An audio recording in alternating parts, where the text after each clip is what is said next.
Hello and welcome to Chinese Novel Audiobook. Explore our playlist for more captivating novels, and don't forget to subscribe and hit the notification bell so you never miss a new video. Now, let's dive into today's story. Chapter 81, Heading to Baghdad. Dongming Lane. This place is a well-known embassy district in Jingcheng. From the Republic of China era to the Qing dynasty, it has always been a gathering place for foreigners.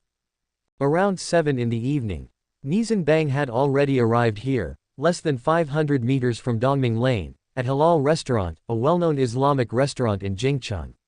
Practically everyone who believes in Islam likes to eat here.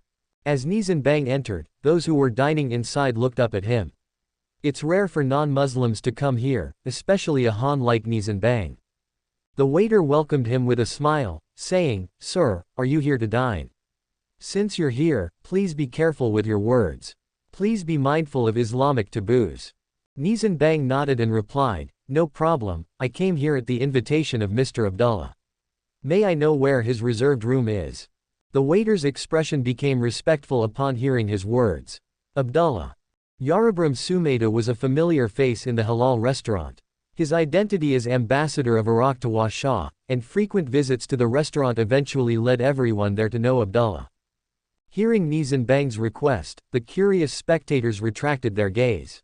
Guided by the waiter, Nie Zhenbang went directly to the second floor and sat in a private room filled with strong Islamic decor. About half an hour later, Abdullah appeared at the entrance of the private room.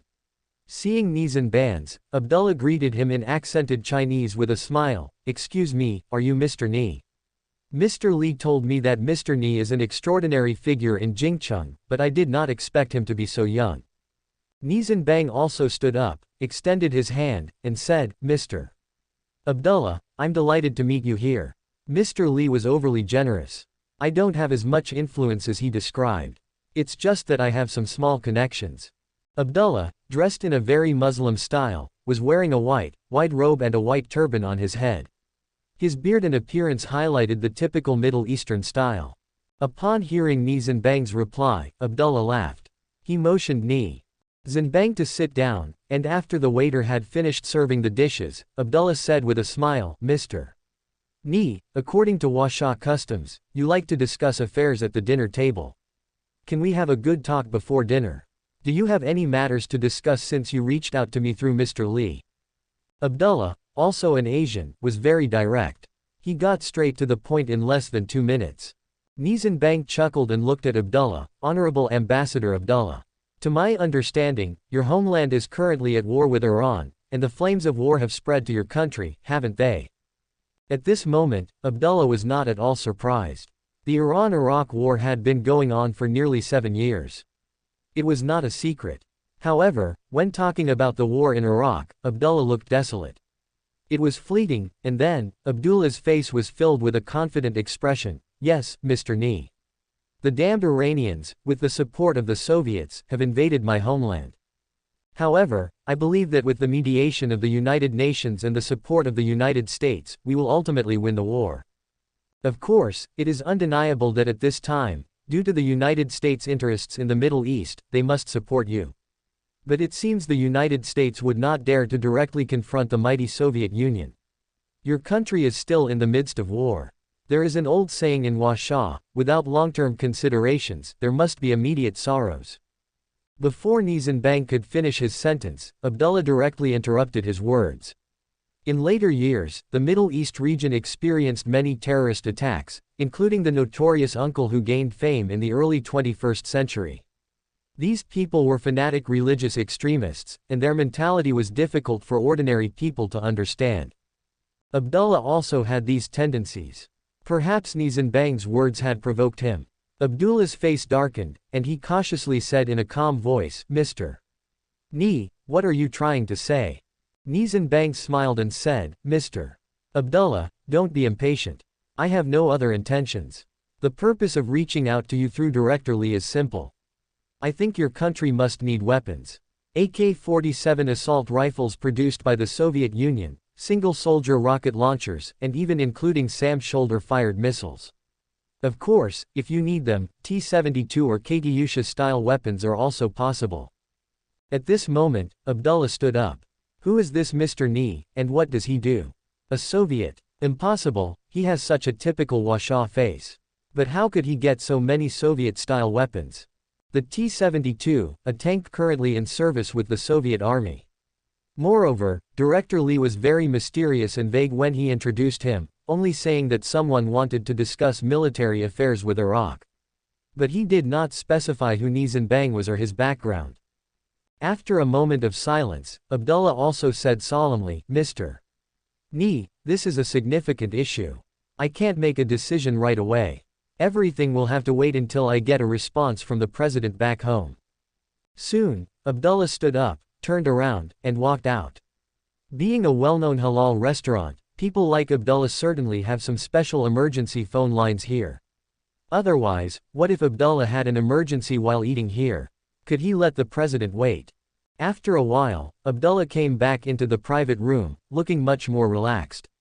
Looking at Nie Zhenbang, Abdullah said, Mr. Nie, I just contacted the authorities in my home country and had a direct phone call with the president. The president said that if this matter is true, there would be absolutely no problem on Iraq's side. But the president hopes that you could go to Baghdad in person and discuss the matter with him. What do you think?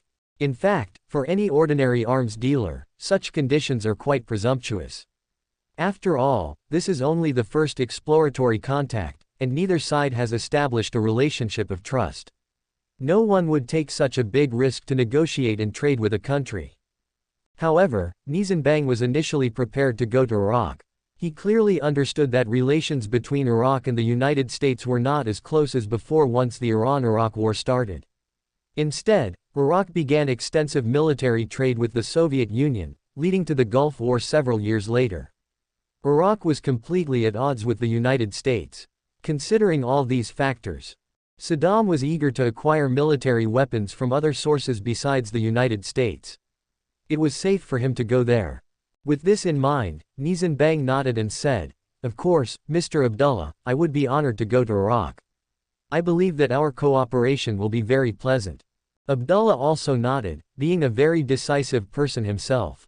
Right then, he stood up and said, Good, Mr. Nie, please give me your passport and those of your companions. I will arrange a visa for you immediately. There is a direct flight to Baghdad in 3 days. I wish you a smooth journey in advance. Chapter 82, Meeting with the President. A Boeing 737 airliner from Iraqi Airlines, after a long-haul flight, slowly circles the skies above Baghdad airport.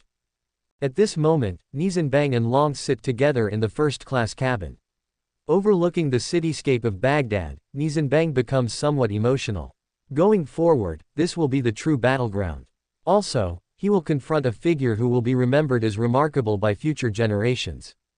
At this moment, Long is still fretting over Nie Zhenbang venturing into danger. Third Master, you shouldn't have come. Look at this city, it's the capital. Pockmarks from bullets can be seen everywhere. This place, it's really too dangerous. To be honest, I don't have much confidence either. Meanwhile, Nie Zhenbang responds with a smile, Long, you're overthinking it. Confucius once said, prevent calamity beforehand to avoid further distress. Be aware and tread cautiously. A gentleman won't stand under a dangerous wall, how could one ignore it? This doesn't mean one cannot venture into dangerous territory. It advises us to anticipate problems and take action before they occur, decisively deciding to retreat before danger emerges. Speaking up to this point and seeing Long's half-understood expression, Nie Zhenbang shakes his head. Discussing Confucius with Long, a military man, seems to prove somewhat challenging. Immediately after, a resolution and confidence flash across Nie Zhenbang's features. Long, a man, a grown man, how could he cower at home? With this mindset, what achievements can we make? As they say, a worthy man has his heart set on the wider world. Back then, if our generation of revolutionaries had the same mindset, would Washa exist now? Since our predecessors built our current achievements with their blood, we, as the new generation, should also have the same ambition and courage, forging a prosperous era for Washa. At this point, Nie Zhenbang pats Long on the shoulder, laughing, all right, Long, you can relax. I assure you, this time, there won't be any danger.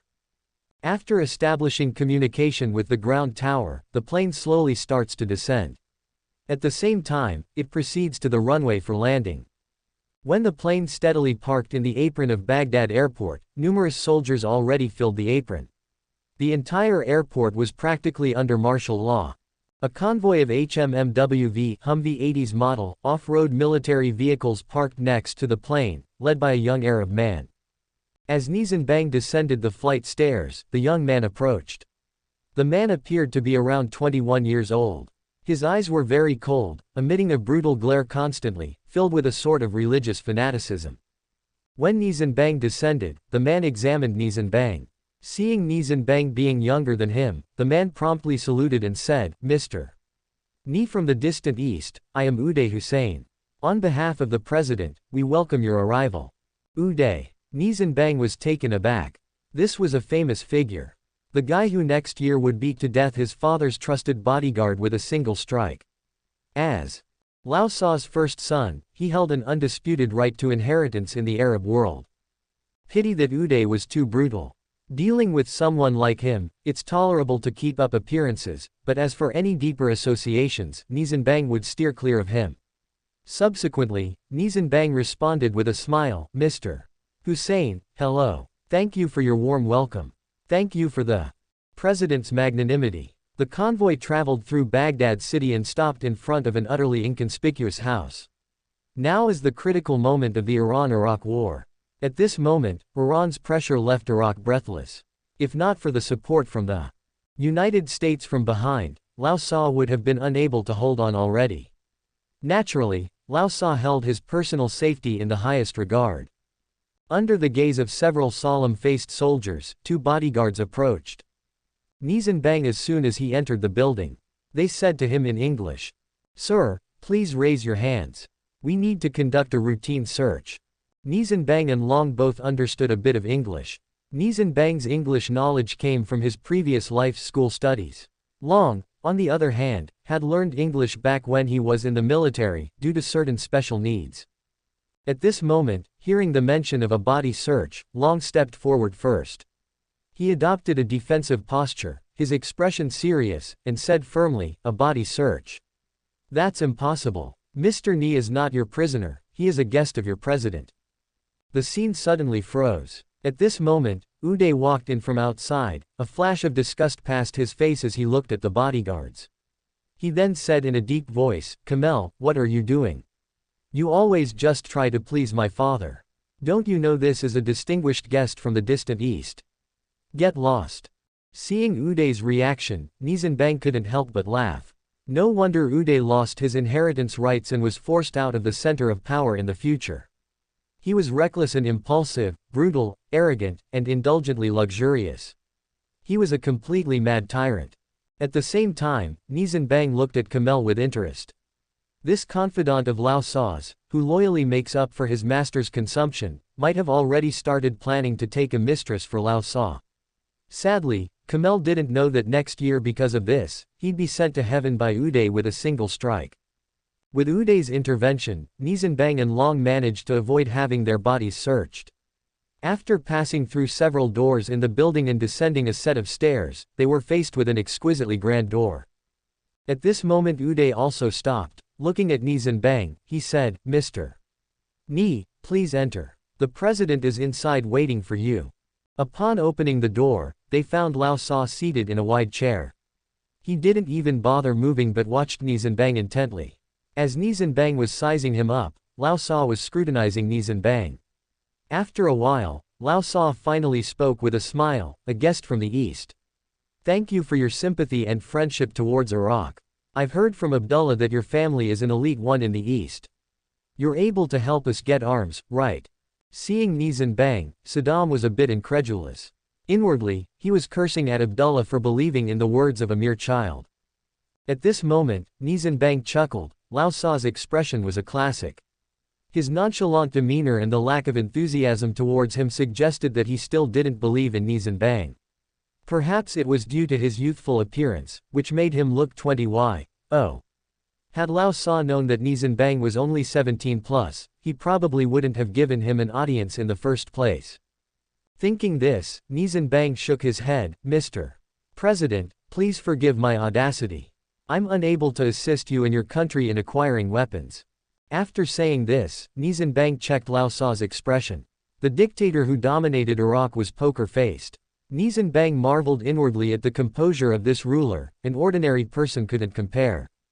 Then, Nie Zhenbang continued, however, as you know, my family in Washa, in the east, has a bit of status. Coincidentally, my grandfather happens to be a longtime friend of Deputy Chief of the Soviet Red Army, General Aselev. Through General Aselev, we have contacts with Soviet Minister of Defense, General Mikhail. This allows us to secure various weapons and equipment from the Soviet Union. Nie Zhenbang was adorning a borrowed plume at this moment. These words were half truth and half fabrication, however, they seemed reasonable. Purposefully, Nie Zhenbang used we instead of I, giving Lao Sa the illusion that the business partner would not be Nie Zhenbang, but others, maybe a family or a team. At this moment, Lao Sa stood up for the first time, projecting an enthusiastic attitude. Welcome, my young friend. Chapter 83 Nie Zhenbang's arrest. At this moment, Lao Sa completely displayed the outstanding talent of a politician, speaking with great passion. Looking at Nie Zhenbang, he said, my friend, on behalf of the whole of Iraq, on behalf of the entire world's kind-hearted Arab people, I extend my sincere gratitude to you and your family. You will always be my most sincere friends. Immediately after, Lao Sa changed the subject, and asked Nie Zhenbang, my young friend, may I ask what kind of preparedness you have now? Nie Zhenbang had come to gauge this very route. Hearing Lao Sa's inquiry, he already had a well-thought-out answer in mind. He immediately chuckled and said, in total, 50,000 AK-47 assault rifles. These are genuine products produced by the original factory in the Soviet Union, and absolutely cannot be compared to those counterfeit products. They're all fully automatic. Additionally, each rifle comes with 10,000 bullets. Besides these, we have also prepared an extra 5 million bullets just for you. For other weapons, we have RPG-7 V140mm rocket launchers as well as RPG-1864M rocket launchers. A total of 3,000 sets. And the corresponding rocket rounds. I believe that with these, Iran's tanks will be reduced to scrap metal. At this point, Lao Sa also became somewhat excited. Rocket launchers. Those damn Soviets. My army has lost numerous tanks because of these. The Americans' individual anti-tank weapons are simply too weak. With this, Lao Sa addressed Nie Zhenbang, my friend. Lao Sa is also that kind of shrewd figure who won't put his hawk-like attention to someone without seeing a clear benefit. Originally, Nie Zhenbang was just a young friend. But at this moment, after seeing so many weapons and ammunition, Lao Sa instantly promoted him to a friend status. At this moment, after evaluating the approximate value of these weapons in his mind, Lao Sa continued, I will take all these weapons. They are enough for me to equip an army. The rifles, based on the current prices here, are calculated at $40 each. That's a total of $2 million. As for the rocket launchers, the cost price of each is around $800. Let's say $2,000 according to the current price. For the extra ammunition, I'll account for $9 million. Add everything together, and it comes to $17 million. Is that acceptable? Upon hearing this number, Nie Zhenbang of course agreed. He had only spent $1 million to procure these goods. That's a profit margin of 17 times. No wonder weapons dealers around the world are willing to risk running around battlefields. However, Nie Zhenbang was also aware that Lao Sa's price was considerably higher than the current market rate. Even though the conflict was severe here, the war was drawing to a close. For instance, the black market price for AK-47s in Iraq was only around $25. $40 for a factory product was a high price indeed. Indeed, there's no such thing as a free lunch. Consequently, after discussing the price, Lao Sa spoke up again, my friend, when exactly can these weapons reach the Persian Gulf at the latest? Nie Zhenbang, prior to his visit, had already made preparations. By pulling strings, this line of weapons had already set sail from a port via the Washa Arms Trading Company route. At the moment, hearing Lao Sa's inquiry, Nie Zhenbang cheerfully responded, Mr. President, I can confidently say to you that, if there are no mishaps, at this moment, this batch of goods should have already crossed the Malacca Strait and entered the Indian Ocean. Oh, God Allah. Nie, your family is quite exceptional, already setting sail before things were confirmed. I'm impressed by your foresight. You can rest assured. Once the arms arrive, I'll immediately pay you. But I hope that next time, you can provide some advanced tanks, airplanes, or missiles. That would be even better. Lao Sa, at this moment, was seeing Nie Zhenbang as a major arms dealer. However, Nie Zhenbang would no longer want such ordinary goods from now on. In the future, aside from some advanced weapons which Nie Zhenbang would bring back to his country for research by the military, what Nie Zhenbang wanted most likely were some industrial equipment and technical data. However, Nie Zhenbang would obviously not directly tell Lao Sa this. At this point, he simply smiled and said, "Of course. Mr. President, you are our #1 customer, and we will do our best to meet the needs of our customers." After staying in Baghdad for more than 10 days, Nie Zhenbang finally awaited the arrival of the cargo ship. Lao Sa immediately dispatched troops to receive the goods at the military port. To his credit, Lao Sa maintained his promise and swiftly transferred $17 million into Nie Zhenbang's Swiss bank account. At the same time, he arranged for Nie Zhenbang's return flight back to his home country. Baghdad Airport. This time was far more grandiose than when they arrived, and the motorcade much more robust. With the arrival of Lao Sa, the entire Baghdad airport was temporarily regulated, and all departing flights were delayed. After Lao Sa personally saw Nie Zhenbang onto the plane, the whole Baghdad airport returned to its usual routine as the plane took off. The journey back was much quicker than the outbound trip. Nie Zhenbang drifted off to sleep until Long nudged him. Upon waking, Nie Zhenbang realized that their plane was already taxiing on the runway. At that moment, Jingcheng City Airport was swarming with police vehicles patrolling back and forth. Inside the apron, rows of police officers had cordoned off the surroundings. Passers-by, oblivious to the situation, had begun to crane their necks and gawk towards their direction. Witnessing this spectacle, Nie Zhenbang also started to feel perplexed. Upon the plane's stopping, the boarding stairs were being pushed toward the cabin door, and the flight attendant's voice echoed within the cabin, "Dear passengers, we have a notification. According to the Jingcheng Police Department's instruction, please remain seated for now, and all cabin crew, please assist." That announcement caused Nie Zhenbang to start, and at that moment, a stewardess from the first-class cabin approached and stated with a smile, "Gentlemen, at the request of the local Jingcheng police, we kindly ask for your cooperation. We won't take up too much of your time. Please be patient and wait." Following this, the cabin door opened, allowing 4 or 5 officers to walk in. One of them took a photo out of his bag and showed it to the chief steward, asking, "This person, which cabin is he in?" As soon as the chief steward saw the photo, he froze. Could this man, who was personally received by the president, be a fugitive from Washa? However, before the steward could finish his thought, a group of officers rushed in. At this moment, Nie Zhenbang was talking to Long at his side when the officers strode in from the outside. Their cold gaze swept over the cabin, and when the lead officer noticed Nie Zhenbang, he walked straight up to him and said, "Nie Zhenbang, do you know why we're here to arrest you?" At this moment, Long leapt up and charged at them at lightning speed, causing the officers to tumble to the ground. To Long, as long as it affected Nie Zhenbang, it didn't matter who the opponent was. Moreover, given Nie Zhenbang's background, Long's plan was simple, to hold off until Elder Nie arrived. But just as this was happening, Nie Zhenbang stood up and said, "Long, stop. You leave first. Go to the Yang's house to find Elder Yang." The reason he asked Long to seek the Yang family lied in their residence's location outside the Red Wall. Although Long was with Nie Zhenbang, without the required pass or a personally approved notice from Elder Yang, Long wouldn't be granted access, even if Nie Zhenbang acted as a warrantor. Now, the only option left was for Long to find Elder Yang. Seeing the police trying to stop Long, Nie Zhenbang said in a somber tone, "He's a 3-time soldier king from the Northeast military region. If any of you intend to become martyrs, feel free to obstruct him." Chapter 84, Try Me. Looking at the determined gaze of Nie Zhenbang, the lead police officer, experienced in reading people, understood very well. Saying it and doing it was the typical style of these young masters and princesses in Jingcheng. Normally, these people were all fun and games within their own circles.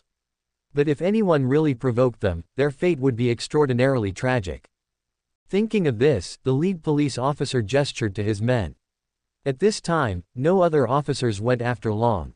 The lead officer had already started walking towards Nie Zhenbang. Standing in front of Nie Zhenbang, he handed over a document to him. Nie Zhenbang, take a look. This is an arrest warrant signed by the Ministry of Public Security. From now on, you are suspected of selling state assets, smuggling, and private relations with foreigners, damaging Huasha's international political image. You're arrested. Hearing this, Nie Zhenbang sucked in a breath of cold air. What kind of a person was he dealing with? 3 serious charges all at once. Any one of them could be enough to get him executed. Moreover, the order came directly from the Ministry of Public Security. It seems that the political landscape of Jingcheng had changed quite a bit during his absence. At this point, what Nie Zhenbang needed was calm. Resistance, or even confrontation, was not the best choice. Under the current circumstances, the opponent had fully taken the initiative. He and Long were different. Long was just a bodyguard. Even if they killed him, with Nie Zhenbang still around, none of these people could get away. Yet, if he himself were to resist, Nie Zhenbang looked into the lead officer's eyes and saw a gleeful expression along with a hint of the quick intent to kill. At this moment, given the situation, Nie Zhenbang could be certain that if he made any move or resistance, these people would not hesitate to execute him on the spot. After a moment of silence, Nie Zhenbang laughed and said, "Comrade, is it really that serious? Don't worry, I won't run away. However, you must at least give me a chance to notify my family." Nie Zhenbang understood at this moment. The person who could accurately track his movements and deploy the Ministry of Public Security to arrest him was no ordinary figure. Neither O Jung nor Zhou Chen had this kind of power. Even O Jung's father, O Wahun, a state councillor, probably didn't have this power. The Minister of Public Security, usually, also held a deputy national level position and was on par with O Wahun. O Wahun could not command him. Hence, deducing from these facts, the one who had targeted him was probably none other than Comrade Zuri. Thinking of this, Nie Zhenbang was taken aback, Comrade Zuri making a move on him. What did this mean, using him as a breakthrough to totally defeat the reformists? At this time, the lead police officer revealed a pitiful expression on his face. He then sternly said, Nie Zhenbang, haven't you realized the situation? You won't be able to notify your family. We'll take care of those matters. Now, you should cooperate with us. If not, don't blame us for being rude. Seeing Nie Zhenbang put forward his hands to cooperate in handcuffing, the lead police officer released a breath of relief and ordered, "Return to the team." Jingcheng. At the entrance of the Yang family's residence. At this moment, the gate of the Yang duplex was crowded with people. Long was hiding in a corner, carefully observing. He even spotted a sniper in a house opposite the compound. At this moment, Long was on high alert. Who were these people? Despite not appearing to be from the military, they were extremely skillful. Plus, how dare they openly surround the home of a national leader? What did this mean? Were they trying to control the news of the third young master's arrest? Didn't they fear being discovered by the guards at the Yang residence? However, Long had seriously underestimated these people's capabilities. Though appearing brazen, with time passing, these people quickly disappeared from around the residence, and the nearby snipers also concealed themselves. About 5 minutes later, a big red flag car slowly drove into the alley and parked in front of the Yang duplex. Elder Yang, accompanied by a guard, got out of the car. The guard looked around with some confusion before finally resting his gaze on Long's direction. Long, who had been watching carefully, immediately withdrew. This person was too formidable. That was Long's initial feeling. As the soldier king of the military district, Long had his own pride. But at this moment, before this guard, Long felt somewhat timid. "Sir, someone is watching from outside the gate," the guard whispered to Elder Yang as soon as they entered the yard. Elder Yang paused, looked outside, gave an acknowledging grunt, and then said, "Let it be. It would be strange if we weren't being watched at this time." Upon scanning his surroundings, Long sprang into action. This was his prime opportunity. He quickly moved from the corner to the side of the Yang family's courtyard, made an agile leap, and in an instant was over the 3-meter-high wall. As he landed in the yard, a gust of wind hit him. Long rolled on the ground to dodge the sharp attack and immediately assumed a defensive stance, saying, "Hold off. I am here on Nie Zhenbang's orders to bring news." As soon as the third young master returned from Baghdad, he was taken away by the police before he could even get off the airplane. Upon hearing Long's words, the guard paused. Elder Yang had also gotten up, his usual calmness gone. Looking at Long, Elder Yang felt a hint of familiarity. After confirming that Long was not joking, Elder Yang sternly said, "Get the car. Go to the Red Wall compound. Jingcheng, a training base of the Public Security Bureau." At this moment, Nie Zhenbang was handcuffed in a deserted room in the training base. The room was a vast 100 square meters. Suddenly, the lights in the room brightened. 2 strong beams directly hit Nie Zhenbang's head. The intense light had Nie Zhenbang squinting and lowering his head to avoid it. This was a commonly used police interrogation technique. Under such circumstances, criminals who had not undergone counter-interrogation training naturally felt a strong sense of inferiority and guilt. About 10 meters in front of the chair, a table was set up with 2 middle-aged police officers in uniform sitting across it. They were staring intently at him. Nie Zhenbang, avoiding the glare, scrutinized the 2 officers. His mind, however, steadily calmed. He wasn't sure what had transpired in Jingcheng and why Comrade Zuri had, in a desperate move, sought a breakthrough from him. All he knew was that as long as he held on, he was absolutely secure. Subsequently, a smirk crossed Nie Zhenbang's face. He said, "Quite the grand show, indeed. I didn't expect that I, Nie Zhenbang, would have the privilege to experience such pomp. This must be my fortunate incarnation."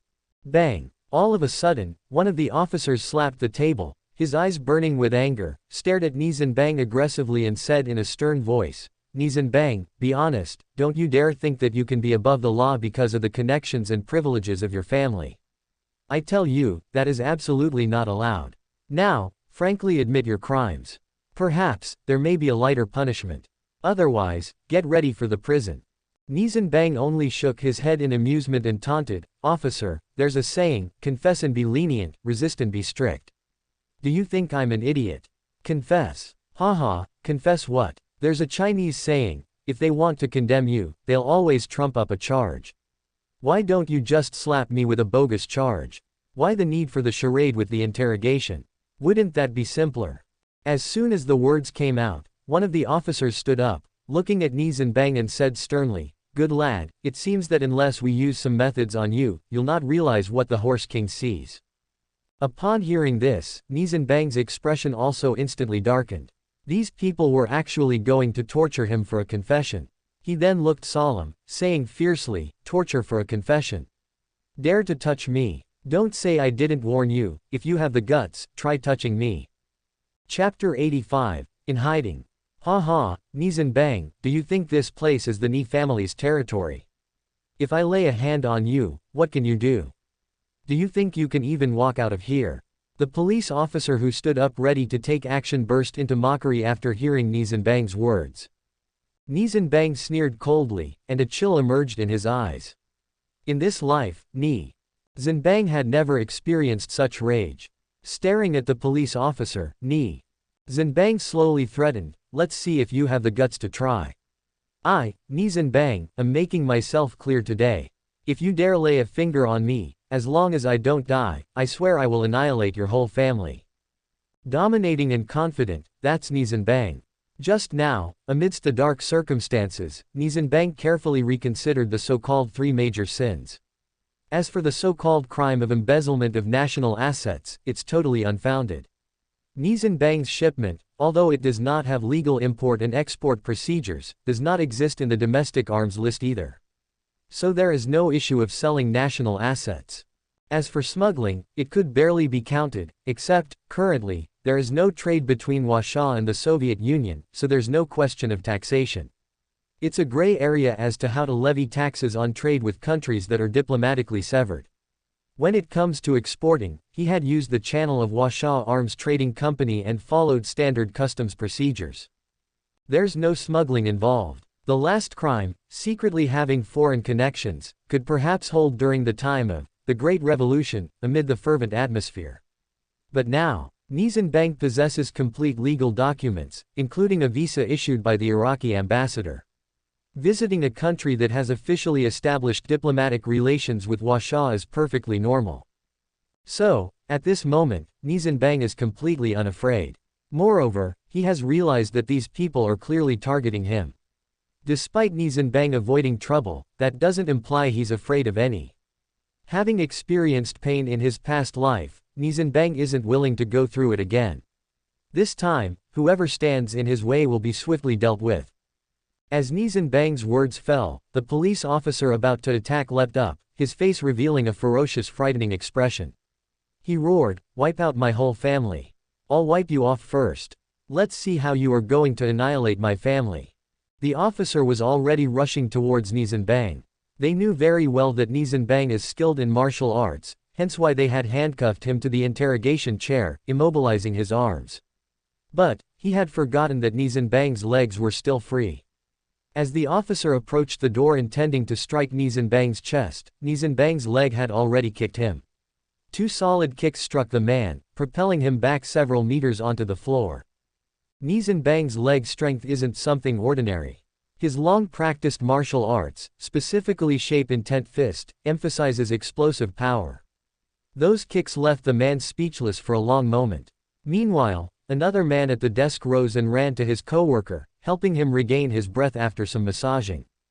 Staggeringly standing up and seeing Nie Zhenbang still smiling, the officer was furious. He roared, "I will have you shot." Then, he pulled out a Type 64 pistol from his holster and pointed it at Nie Zhenbang. This action shocked the other officers. Immediately, one of them rushed over and grabbed his agitated colleague. Old Chen, calm down. We can't kill him, not yet. We should focus on the important things." Before he could finish, suddenly a loud clamor erupted outside, and a group of fully armed soldiers carrying submachine guns stormed in with an aggressive aura. Upon entering the room, seeing the man with the weapon, at least 5 submachine guns were pointed at him. Then, an officer-looking man walked in. He glanced around, his gaze eventually landing on the man with the weapon. He casually said, "You dare to draw your gun? Handcuff him and take him away." Nie Zhenbang, whose handcuffs had already been removed by the soldiers who stormed in, stretched his hands which had been marked red by the cuffs and walked towards the 2 policemen. With 2 crisp thuds, 2 men were knocked to the ground by a couple of slaps from Nie Zhenbang. The leading officer, clutching his face, stood up and looked at the group of soldiers around him, saying, "Who are you people, barging into the public security department's base like this? Are you staging a rebellion?" Before Nie Zhenbang could answer, the leading officer stepped forward toward the police and said in a deep voice, "Rebellion. Where is your proof? I would like to ask you why you would secretly arrest active soldiers without notifying the military. Furthermore, you even pointed guns at us. Were you planning to shoot to kill? Who gave you such authority?" As he said this, the officer took out 2 small green booklets from his pocket and tossed them onto the table. The bright red August 1st military emblem on the cover was strikingly conspicuous. The officer then introduced himself. "Allow me to introduce myself. We are from the 29th Group Army of the Jingcheng City Military District, specifically the Wolf Team. I am Liu Weibing, the battalion commander of the Wolf Team. The comrade Nie Zhenbang whom you arrested is our 29th Group Army staff officer. He was assigned by the army to visit Iraq and investigate the Iran-Iraq war situation in order to adapt our army to new forms of warfare. Do you understand now? If you don't, feel free to report me to the Jingcheng City Military District. I am always at your disposal." Inside the Zuri comrade's office at the Red Wall compound, the instant Nie Zhenbang was taken away, Zuri's secretary received a phone call. After hanging up the call, the secretary stepped into Zuri comrade's office and respectfully said to Zuri, who was reading some documents, "Leader, we have news. Nie Zhenbang was taken away by the military." Upon hearing this, Zuri comrade sprung up from his seat. "What?" The secretary repeated what he said, which darkened Zuri comrade's expression. After a pause, he said gravely, "Get the car ready. We're going to the head of state's residence." With Nie Zhenbang's removal, at this moment, the bigwigs gathered at May Shang Park could finally breathe a sigh of relief upon learning that Nie Zhenbang had safely left without leaving any written evidence or giving any testimony, including the head of state himself. At their side, Elder Yang even joked lightheartedly, "Elder Nie, leader, this grandson of yours is really something. Elder Nie, Zhenbang's got your swagger." The head of state just furrowed his brow at this moment. Looking at Elder Nie, he said, "Old friend, it looks like Comrade Jury's mindset has indeed changed. It appears that troublesome times are upon us again." Just then, the head of state's secretary knocked on the door and entered the room, looking at the group of bigwigs, and whispered, "Leader, Comrade Zuri has arrived." Upon hearing this, everyone's faces changed slightly. The head of state had also risen to his feet and told the secretary, "Arrange for the meeting in the West Hall." For nearly an hour, no one knew exactly what the head of state and Comrade Zuri had discussed. Comrade Zuri left with a grim expression on his face. At this moment, the head of state returned to the study room and spoke to Elder Nie, who was still waiting there. "Old friend, judging from the current situation, I'm afraid we'll have to inconvenience Zhenbang by having him stay in the military for a while."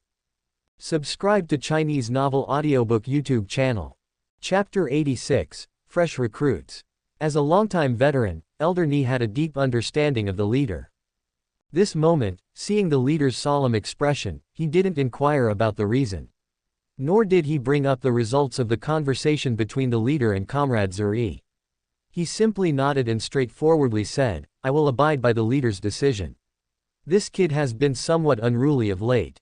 I think he should be sent over to Guodong's lot. Let him temper himself in the great exhibe." Those present were all old revolutionaries whose political awareness and sensitivity weren't derived from empty talk. Seeing the leader's expression, they sensed that the conversation probably hadn't been pleasant. For Elder Nie to be so decisive in such circumstances, everyone present admired him. Listening to Elder Nie's words, the leader regarded his old comrade with respect and nodded, agreeing, "Going to Exhibe isn't a bad idea. I think Zhenbang has unlimited potential. I mean that it's best to put him in the most challenging military unit. Let's see how he performs." Upon hearing the leader's words, everyone there, including Elder Yang, grew serious. This was a big deal. Ordinary people would never attract such attention from the leader. His words could be seen as a test for Nie Zhenbang.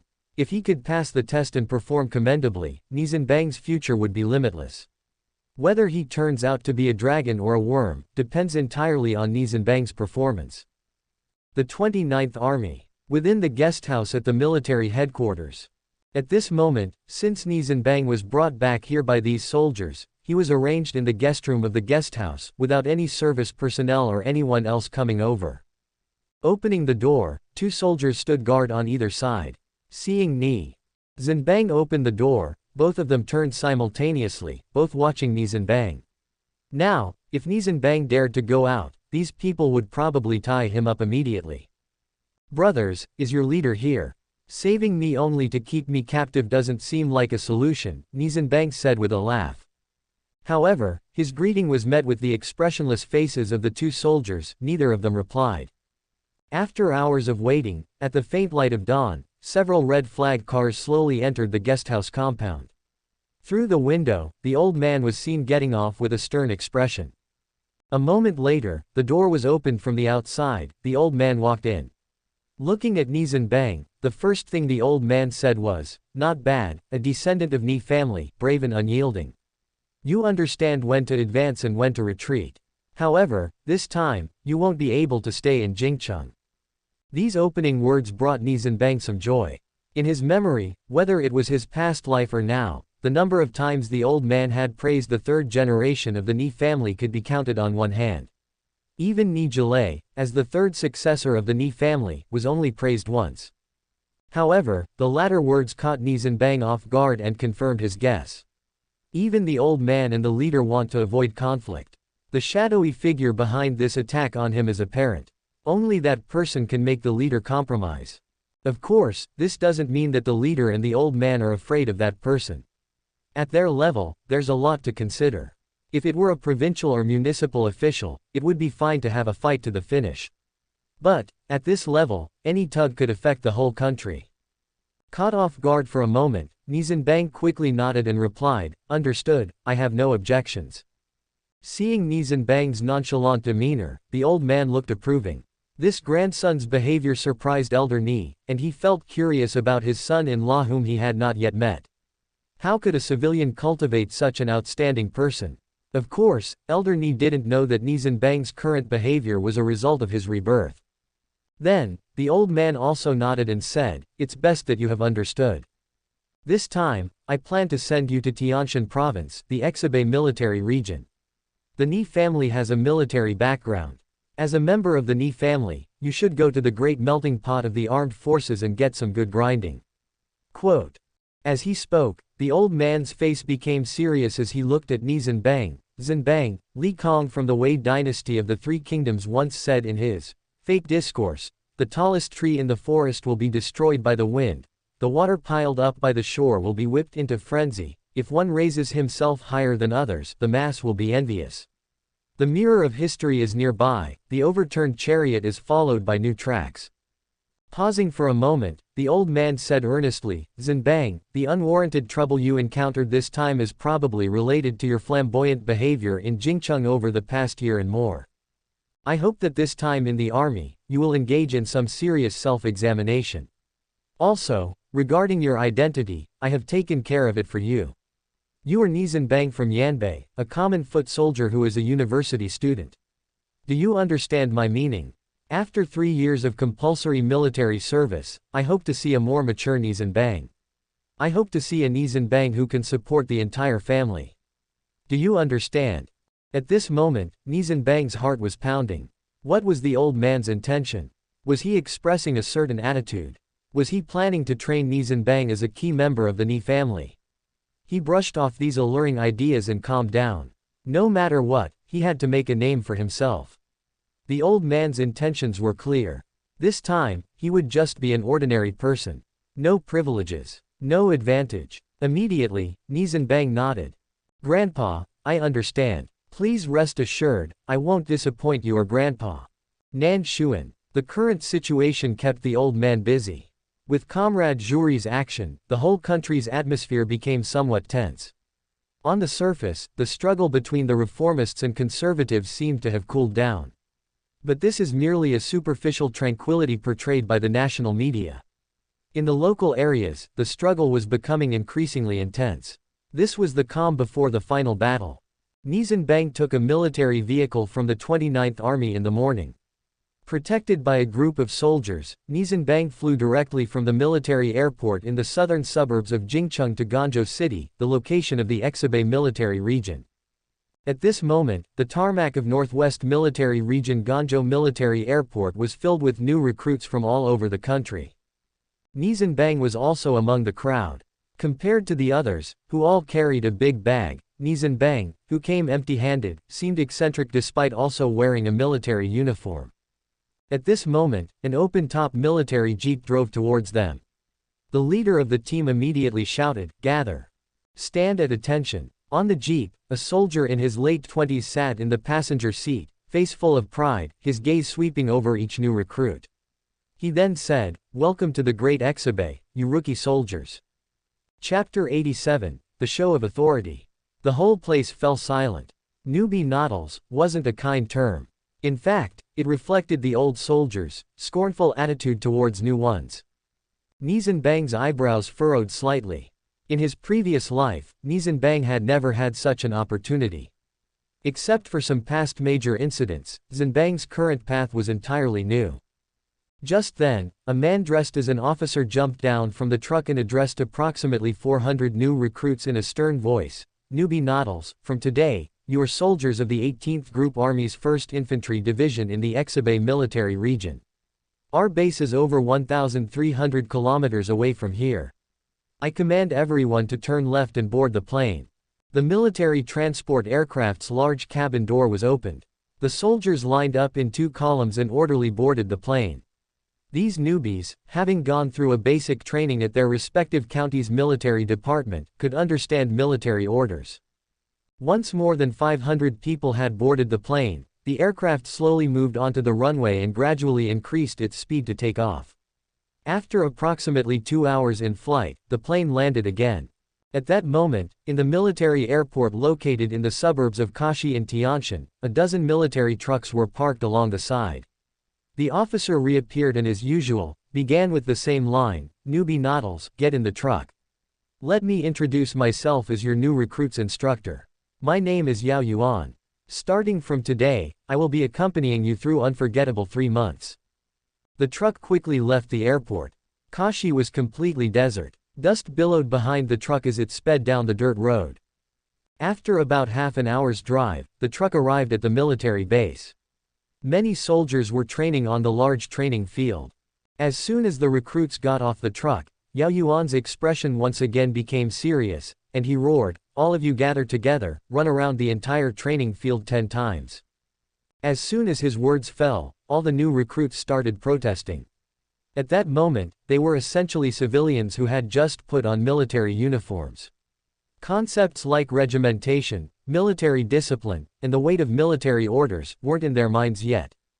At this moment, in the eyes of the newbies, the instructor was completely overbearing. They had just arrived after a long journey, and they should have been welcomed with a solemn ceremony of admission, assigned their barracks, and given a good meal and rest. This was simply ridiculous. They had hardly arrived and had yet to do anything before starting to run. Among the crowd, a few city recruits who had some insights started whispering, "Standard track, 400 meters per lap, running 10 laps is 4 kilometers. Is this bastard trying to kill us with exhaustion? We won't run. We demand fair treatment." Exactly, before coming here, I heard from some soldiers that the first thing you do is get assigned a barracks. That's not how it works here. We won't run, let's see what he can do to us. Yet another audacious guy chipped in. At this moment, Nie Zhenbang was also slightly frowning. This situation was rather unreasonable. Although Nie Zhenbang had never been in a military camp before, he had heard and indirectly learned some things. Furthermore, when Nie Zhenbang had been sent to the Exhibe military region, he had called Nie Zhenbang and shared his gripes. But Nie Zhenbang hadn't undergone immediate physical training upon his arrival there. Looking at Yao Yuan who was standing in the front, Nie Zhenbang's lips curled into a cold smile. Nie Zhenbang then realized something. It seemed like this instructor was no ordinary person. Yao was demonstrating his authority to Nie and the others. Indeed, right as Nie Zhenbang was speculating what Yao Yuan was planning to do next, Yao Yuan stepped forward and declared in a deep voice, "Do you think it's unfair? Yeah, well, I'm telling you that for the next 3 months, there will be no concept of fairness here. Just now, those who questioned me, you, and you as well. What are you hiding for? Did you think I couldn't see you? All of you who protested the fairness of it, run an additional 3 laps each. I'm telling you, this is a military base, not your home. You newbie noddles." Yao Yuan had a casual, cussing demeanor. After speaking, he himself donned full combat gear, looked around at everyone and said, "New recruits, pay attention.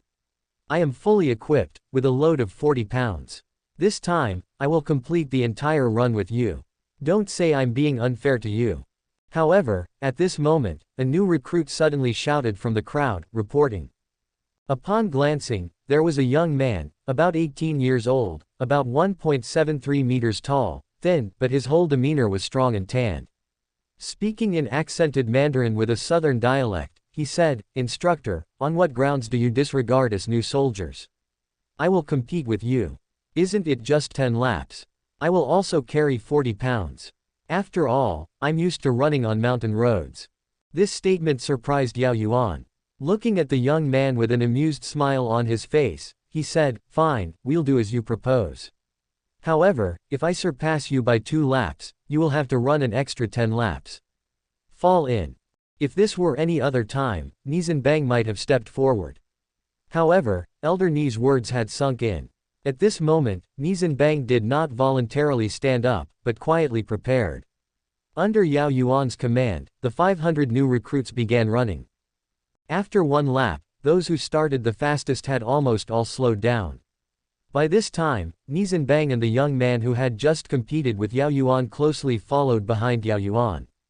After 3 laps, a good number of city soldiers with insufficient training had already started walking. At this point, Nie Zhenbang and Yao Yuan were neck and neck. The young man who had been closely following Yao Yuan for 4 laps started slowing down under the same weight load. He was already panting a bit. Looking at Nie Zhenbang, a spark of interest flashed in Yao Yuan's eyes, and he said, "Kid, not bad. Much smarter than that guy. You know how to capitalize on your strengths and avoid weaknesses.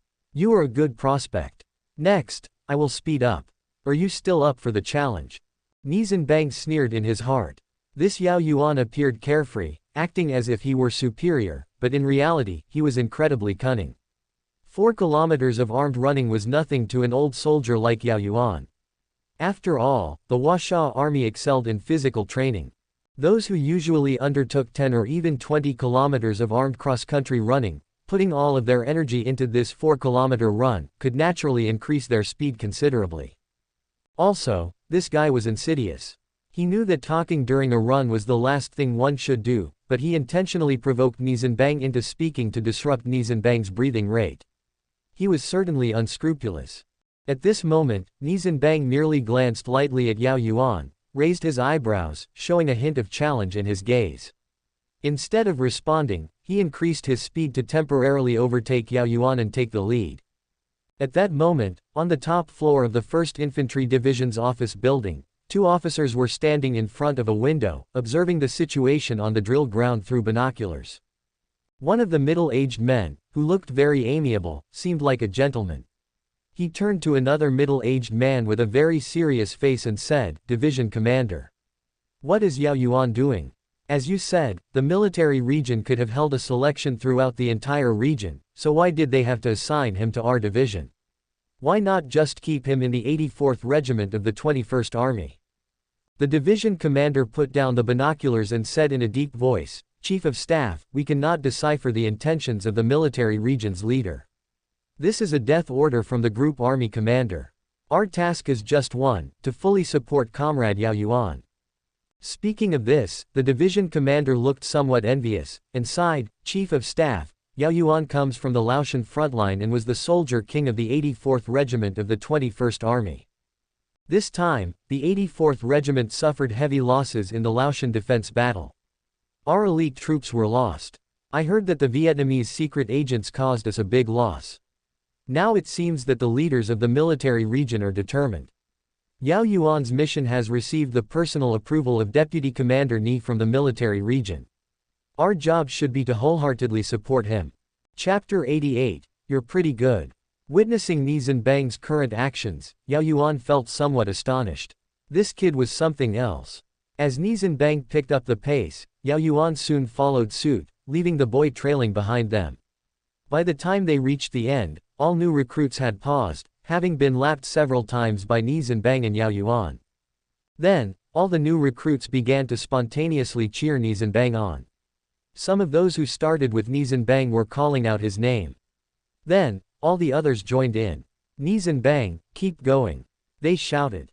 Within the final 100 meters, Nie Zhenbang was still leading. Yao Yuan, on his side, had caught up again, pushing past his own limits this time.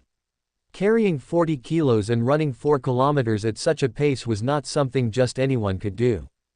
It was here that Nie Zhenbang had the upper hand regarding the weight challenge. Owing to particular circumstances, Nie Zhenbang had arrived without any luggage, making his burden lighter. Nie Zhenbang turned to Yao Yuan for the first time and said, "Instructor, you're laying it on a bit thick this time." After saying this, he quickened his pace. The explosive power of Shape Intent Fist was fully displayed at this moment. Nie Zhenbang crossed the finish line before Yao Yuan. At that moment, all the new recruits cheered. In this situation, almost every recruit positioned themselves as Yao Yuan's competition. But being of the same rank as them, Nie Zhenbang was someone they could relate to.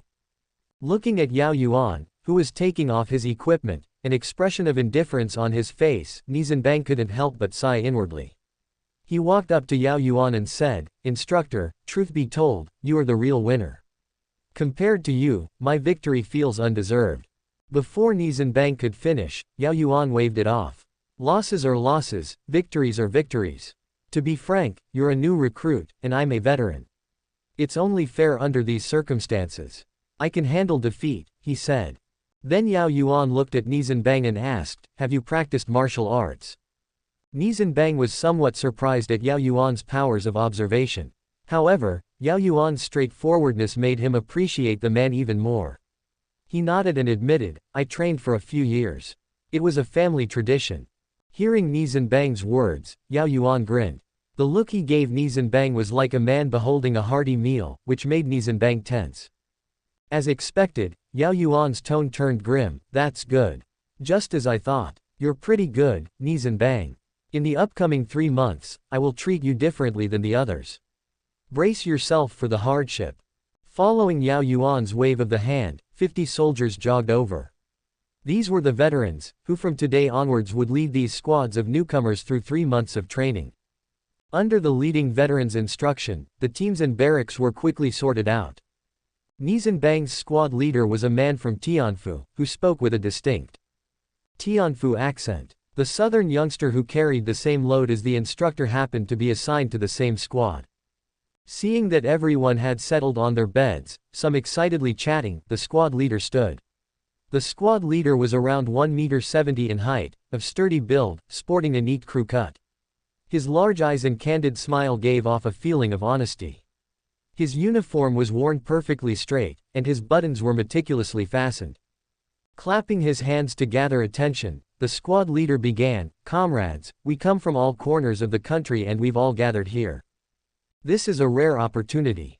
Firstly, let me introduce myself. My name is Yan Zongxun, I'm from Tianfu. I've been serving since 1985. I am honored to be appointed as your squad leader.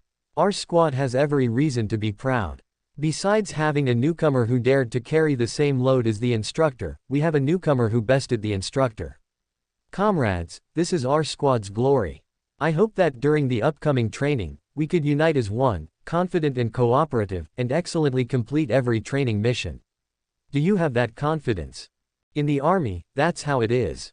The so-called money and connections don't work here, especially not in the eyes of the average soldier. What attracts soldiers is honor. As a veteran with 3 years of service, Yan Zongxun clearly knows how to lead soldiers." With a few words, he rallied all the new recruits in the class. At this point, morale was also on the rise.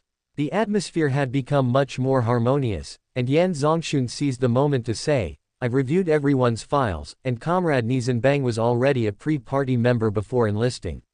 This kind of proactive attitude, is worth learning from by all of us. I propose that Comrade Nie Zhenbang temporarily serve as our class deputy leader. Does anyone have objections?" At this moment, all the new recruits were new arrivals, with no concept of in-group politics. Nie Zhenbang had just won against the instructor, which had already earned him some prestige among the soldiers. Moreover, Nie Zhenbang's status as a pre-party member rendered the new recruits somewhat envious. Yan Zongxun's suggestion naturally passed without any problem. At the same time, Yan Zongxun again said, "Comrades, now we will hold a class meeting for our class where everyone can introduce themselves." Once the words were out, Nie Zhenbang stood up first, saluted the crowd, and then said, "Hello everyone, my name is Nie Zhenbang, and I come from Tangcheng, Yanbei Province. I have enjoyed martial arts since I was a child. Last year, I was admitted to Jingcheng University. This year I enlisted as a college student. I hope everyone can help me out in our future life and work." Nie Zhenbang's words startled all the new recruits. College student, and from a prestigious university like Jingcheng University, yet he gave up on studying and enlisted instead. They wondered if he had hit his head. This was everyone's first impression. In the meantime, Yan Zongxun watched Nie Zhenbang, a new sense of admiration in his eyes. Unlike the new recruits, Yan Zongxun was a veteran and well aware of the ins and outs of the army. With potential like Nie Zhenbang's, it was only a matter of time before he was promoted. Next, a boy named Shang Chengui carried the same weight as Yao Yuan. Because the pronunciation of Chong and Pom were similar, Shang Chengui immediately got a unique nickname, Bear Pa Gui. At the same time, one soldier named Qin Lang from Qilu province made a deep impression on Nie Zhenbang. Qin Lang was a typical urban soldier. But in his dealings, he exhibited a calm and composed style. His eyes were firm, and he was indeed a born soldier. For the entire afternoon, the life of the new recruits seemed normal. Class leader Yan Zongxun was always instructing them on internal affairs. After dinner, they did their first drill on the field that evening. A few simple movements such as standing at attention and at ease tired all the new recruits beyond words. The moment they returned to the dormitory, almost everyone rushed to their beds. Wee hours. At around 3 o'clock, suddenly, the whistle for an emergency assembly sounded outside the silent barracks. The first to react were naturally the class leaders, and the sounds of stumbling could be heard from every dormitory. On the field, Yao Yuan looked vigorous at this moment. Seeing the scattered and unprepared new recruits, many had not tied their shoelaces, done up their buttons, or even put on their caps properly. He admired the neatly dressed Nie Zhenbang, Qin Lang, and Shang Changui. He then said sternly, surprised. Didn't expect it. New recruits, this is the army. This is what it means to be soldiers defending the Republic. More unexpected night assemblies will come. Prepare your minds for them. Dismiss now, class leaders, take your men back. Yao Yuan stood motionless in the center of the field, watching rows of new recruits walk past him. When Nie Zhenbang passed by, Yao Yuan suddenly said, Nie Zhenbang, you did well. I'm becoming more and more interested in you. Chapter 89. Long confronts Yao Yuan. 3 months passed in a blink of an eye. Throughout the 3-month fresh recruit training period, under Yao Yuan's strict demands, these 500 new soldiers tasted the cruelest training ever. Starting from the 10th day of the new soldier training, when other ordinary recruits were still undergoing basic formation drills, Yao Yuan had already begun physical training. Initially, it included full gear-like weapons, ammunition, helmets, emergency kits, water, dry food, sleeping bags, gas masks, flashlights, raincoats, and army shovels, all combined weighing up to 25 to 5 kilograms. Moreover, Yao Yuan skipped the 5-kilometer threshold right from the beginning and went straight to 10 kilometers. This was an extraordinarily brutal test for all the new soldiers. In this round, 200 of the 500 new soldiers were eliminated. Yao Yuan was quite straightforward, directly transferring these 200 people to other training units nearby. Then came live firing, wilderness survival, hand-to-hand combat and so on. At the moment, Nie Zhenbang was keenly aware of the abnormality of the situation. This was definitely not an ordinary recruit training. Indeed, by the time all the training was over, out of the 500 in the new recruit camp, there were less than 10 left. Looking at Qin Lang and Shang Zongui beside him, they had undergone a total transformation compared to 3 months ago. At the moment, Yao Yuan once again stood in front of everyone. His expression was as calm and solemn as always, showing no difference despite having only 10 men left. Yao Yuan's sharp eyes scanned the crowd. Then, he said solemnly, soldiers. I'm pleased that till now, you have passed the examinations and stayed. Starting today, you will no longer be ordinary soldiers. You will be members of the Exhibe Military Region's elite troops. Just then, an officer walked over to Yao Yuan from the side, whispered a few words in his ear, and Yao Yuan nodded. He swept his gaze over everyone else before finally resting on Nie Zhenbang, saying, Nie Zhenbang, someone's looking for you. Moments later, Nie Zhenbang looked up to see Long coming towards them. Seeing Long, Yao Yuan's face instantly turned grave. Just then, Long seemed to feel Yao Yuan's gaze and his whole body was instantly on high alert. He also turned to look at Yao Yuan. Long, why are you here? I thought I had you assist Li Shui in the Soviet Union. Nie Zhenbang seemed nervous at Long's arrival. His joining the military was arranged by the senior figures, and not many people knew about it in Jingcheng. If Long wanted to know, he must have asked Yang Anbang. Could something have happened in the Soviet Union? Meanwhile, Yao Yuan was a little shocked. Looking at everyone else, he said, dismiss, return to your dormitories to pack your belongings. Be ready to move out tonight. Even if soldiers have never met before, they have a feeling of knowing each other instinctively, especially excellent soldiers. Yao Yuan was one of the top powerhouses in the army. But so was Long. Even though Long looked quite ordinary now, Yao Yuan knew that the man in front of him was no less capable than himself. As for Nie Zhenbang, what was his background? His extraordinary physique, outstanding shooting talent, and brilliant hand-to-hand combat skills were all not qualities of a typical city soldier. Now, he had such an excellent soldier seeking him out. Could he be a spy from abroad? When Yao Yuan thought of this, he had a start. Then he quickly dismissed the notion. Domestic political screenings were as strict as they come. Spies might infiltrate the government system, but infiltrating the military was considered a near impossibility. Steal Huasha's reconnaissance training. There's no need for that.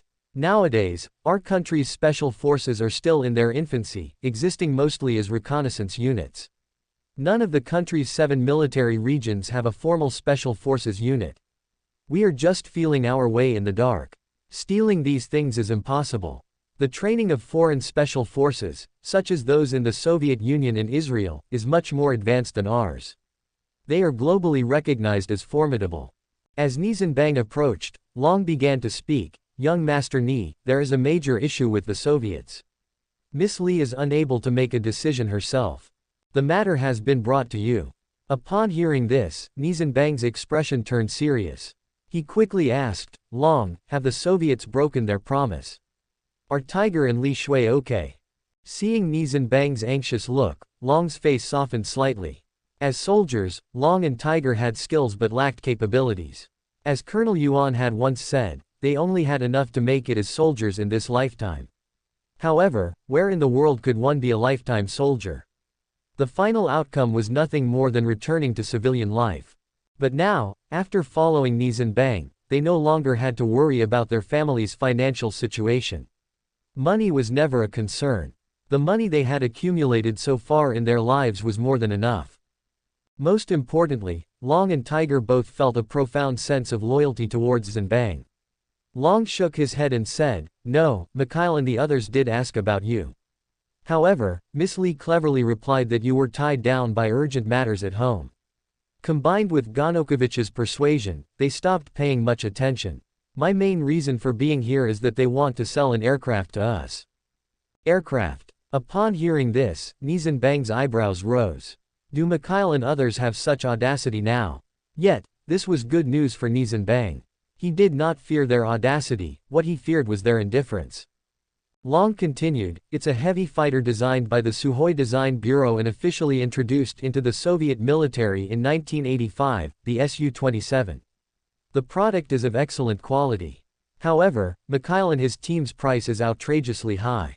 They are asking $60 million. Hearing this, Nie Zhenbang frowned. The Soviets were insufferable. Both in the past and the present, under the European weapons embargo against Huasha, the only import source was the Soviets. However, the price offered to Huasha was always 10% higher than that offered to other countries.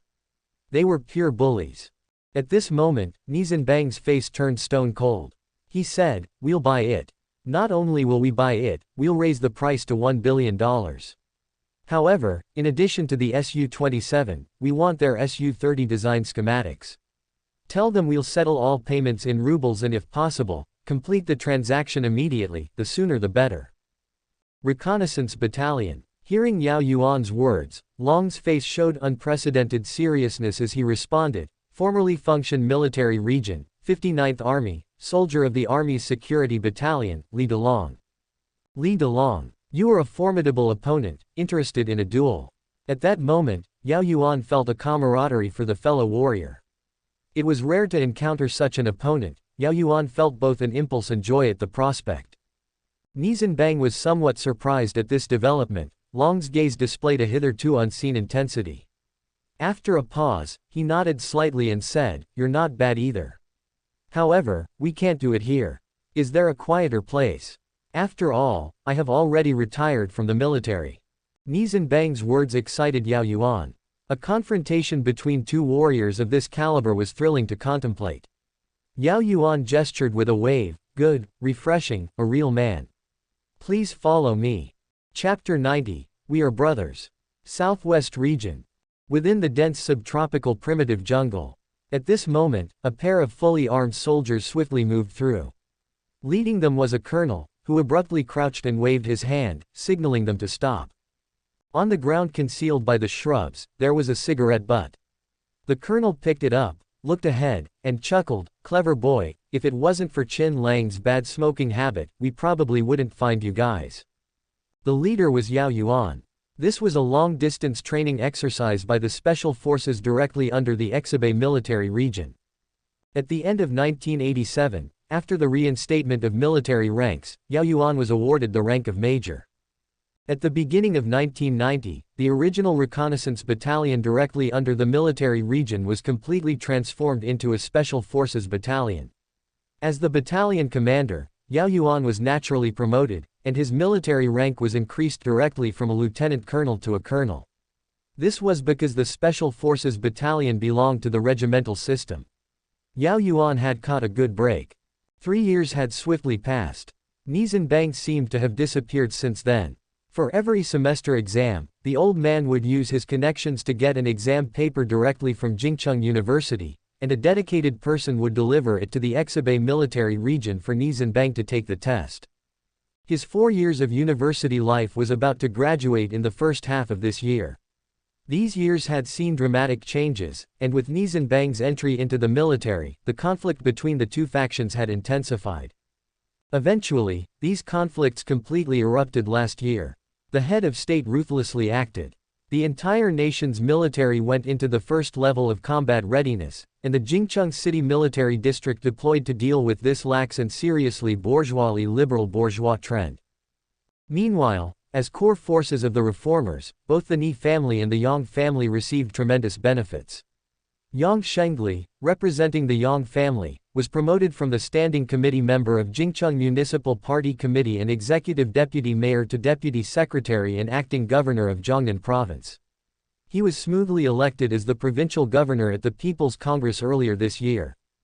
On the Nie family's end, Nie Guodong, with his exceptional ability, won the new head of state's favor and was assigned to serve as the commander of Jingcheng City Military District, and his rank was promoted to general. Nie Guowei was also directly assigned from his position as the vice secretary of the Peng City Municipal Committee to serve as the deputy governor of Yanbei Province, entering the rank of provincial and ministerial levels. After 3 years of development, under the leadership of the commercial genius Yang Zhenbang, the Walmart Group assisted Jingcheng Automobile and the German Mercedes-Benz company to establish contact in early 1988. Mercedes-Benz, after inspecting Jingcheng Automobile's new production base and seeing the sufficient funds provided by the Walmart Group, held intense negotiations. Yang Zhenbang, under Nie Zhenbang's instruction, did not give in, and in the end, the two parties reached an agreement. Jingcheng Automobile, with its new production base and an additional investment of $50 million, held 51% of the shares in the newly established joint venture Jingcheng Mercedes-Benz. Hearing this news, Nie Zhenbang was taken aback, not expecting that the inertia of history would still bring these two companies together, only more than a decade earlier than in history. The Walmart supermarket and GOM electrical appliances had wholly spread nationwide. The Walmart supermarket had nearly 150 shops in provincial capitals and several other large prefecture-level cities. An average of about 3 stores in each city. GOM electrical appliances was the same. This year, with the gradual clarification of the reform and opening up policy, both Yang Zhenbang and Huang Guangyu were ambitiously planning to fully roll out and perfect their commercial networks in all cities nationwide. In the Soviet Union, with Comrade Lao Yi's return to power, his political offensive against Lao Zhe had grown increasingly intense. Under Yeltsin's pressure, Lao Zhe began to reform at the beginning of the year, and on March 14, he was officially elected as the first president of the Soviet Union. However, this reform was not successful, instead accelerating the Soviet Union's political instability. At this time, the wealth accumulated by Yang Lishui could only be described in trillions. In just 3 years, the Soviet Union's most advanced industrial mother machine, T-80 main battle tank, and the Kiev-class aircraft carriers' various data were all gathered by Yang Lishui. With the further instability of the Soviet Union's political situation now, it was time to withdraw from the Soviet Union. At this moment, deep in the primeval jungle, Nie Zhenbang, Qin Lang, and Shang Changui gathered together. Wearing green camouflage uniforms with no shoulder badges or any military rank emblem. Their faces were painted with camouflage paint. Nie Zhenbang gripped the Type 79 sniper rifle in his hand, a domestic replica of the Soviet Union's SVD sniper rifle. Shang Changui leaned close to the ground, his ear carefully listening to the unusual sounds transmitted from the ground. This was a gift of Shang Changui. In such a complex environment, he could clearly distinguish the types of sounds. After a while, Shang Chengui stood up, his expression solemn. The instructor is chasing us. At this moment, the distance between us and him is at most a kilometer. We must run. Damn it, the instructor is like a dog. His nose is so keen. He has been behind us for 7 days. Let's go, Qin Lang said frustratedly as he threw away his cigarette butt, then got up, swearing and cursing. Seeing Qin Lang's reaction, Nie Zhenbang slightly furrowed his brows.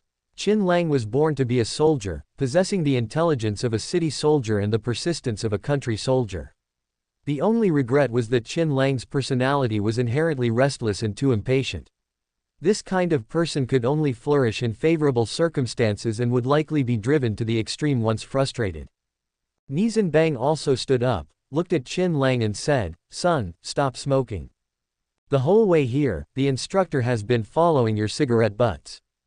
There are only 3 days left, this time, we must take it seriously." Sun was Qin Lang's nickname. A sunny day is always clear and bright. At this moment, Qin Lang was also a little embarrassed. Smoking was one of Qin Lang's few hobbies. But at this time, it was a weakness. Qin Lang himself was clear about this. In the beginning, neither side put forth their full effort. At this moment, seeing instructor Yao Yuan get serious, Qin Lang also nodded.